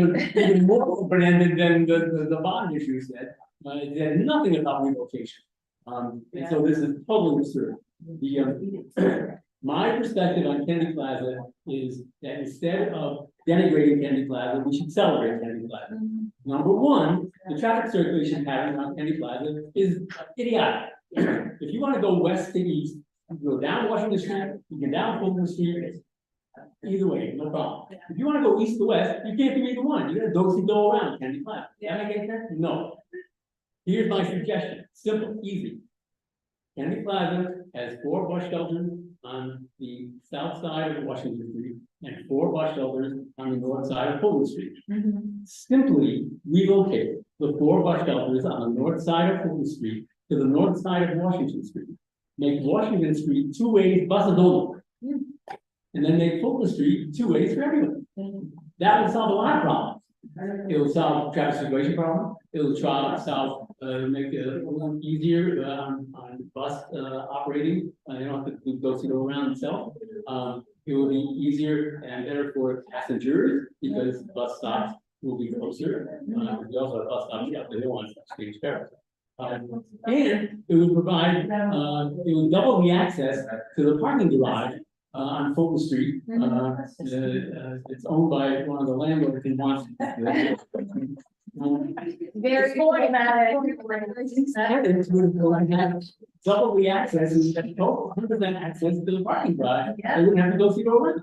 Everybody wins. Number two, what are the concerns about the folks that are hanging around Kennedy Plaza? Not the folks that take the bus, not the folks that are transferring, but the folks that are hanging around. I can think of 2, maybe there are more, than you guys can perhaps think of more.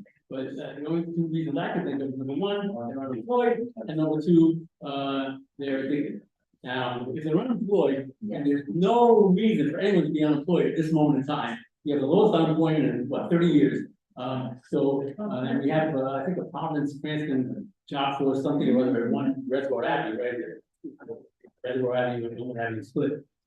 So, once a week, they're already sending a team of a couple people down there at Kennedy Plaza, asking folks, what they're doing, looking for in terms of jobs. They did start like a year before Corona, They did start job fairs, at the casino, Providence Park. They had it like, 2-3 times a year, and they would post, very commendably, they would post on the bus shelters, the fact that the job fair was occurring, and, what the times were, the full day.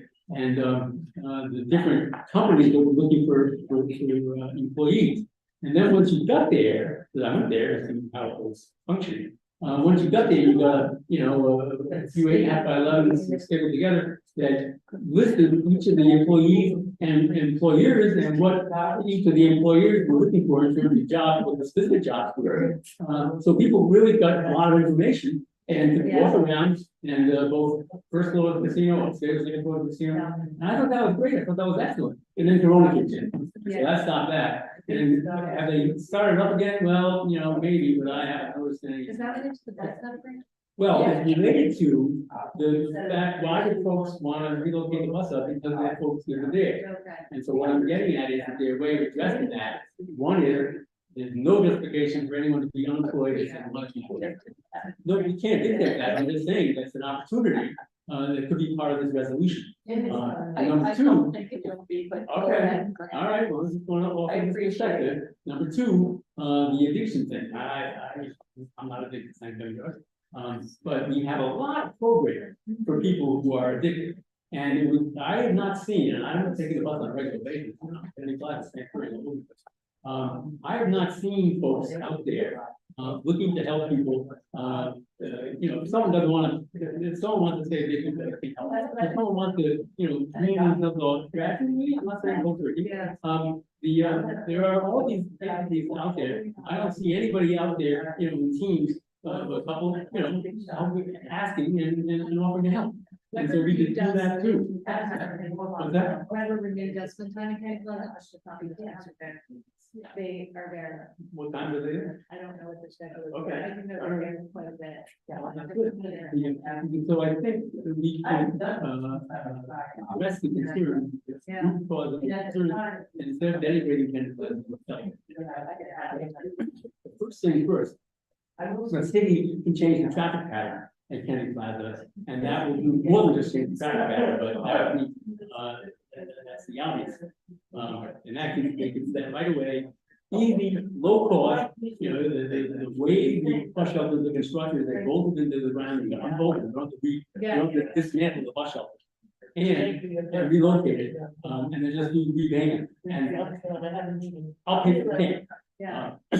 And so, anyway, thank you for the opportunity. Thank you, Fran. And I did have one last thing that I wanted to talk about in terms of mass transit. Huh? If it's not about we're only hearing about the hub today, the mass transit, we don't control it, so it's not about the hub. We should have that conversation. That's good. That was just a question. All right, well, this is something that I'd like to address very soon. Okay. Because the time is, it's very moment.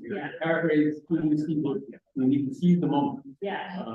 And, so, please. Yeah. All right. Thank you, Grant. Always appreciate it. Yeah. I have a motion. No. No? We have to continue the resolution. Oh, can I have a motion to continue the resolution? Yes, please, may I make a motion to continue the resolution? Wait. I'm sorry. Second. Excellent. All in favor? Aye. Any opposed? Awesome. Motion to adjourn? Yes, motion to adjourn. Okay. Just a second. Yeah. All in favor? Aye. Excellent. No opposed. Have a good night. Thank you so much, everyone. We can't close, it's time for dinner. Yeah, right. Just on the second thing.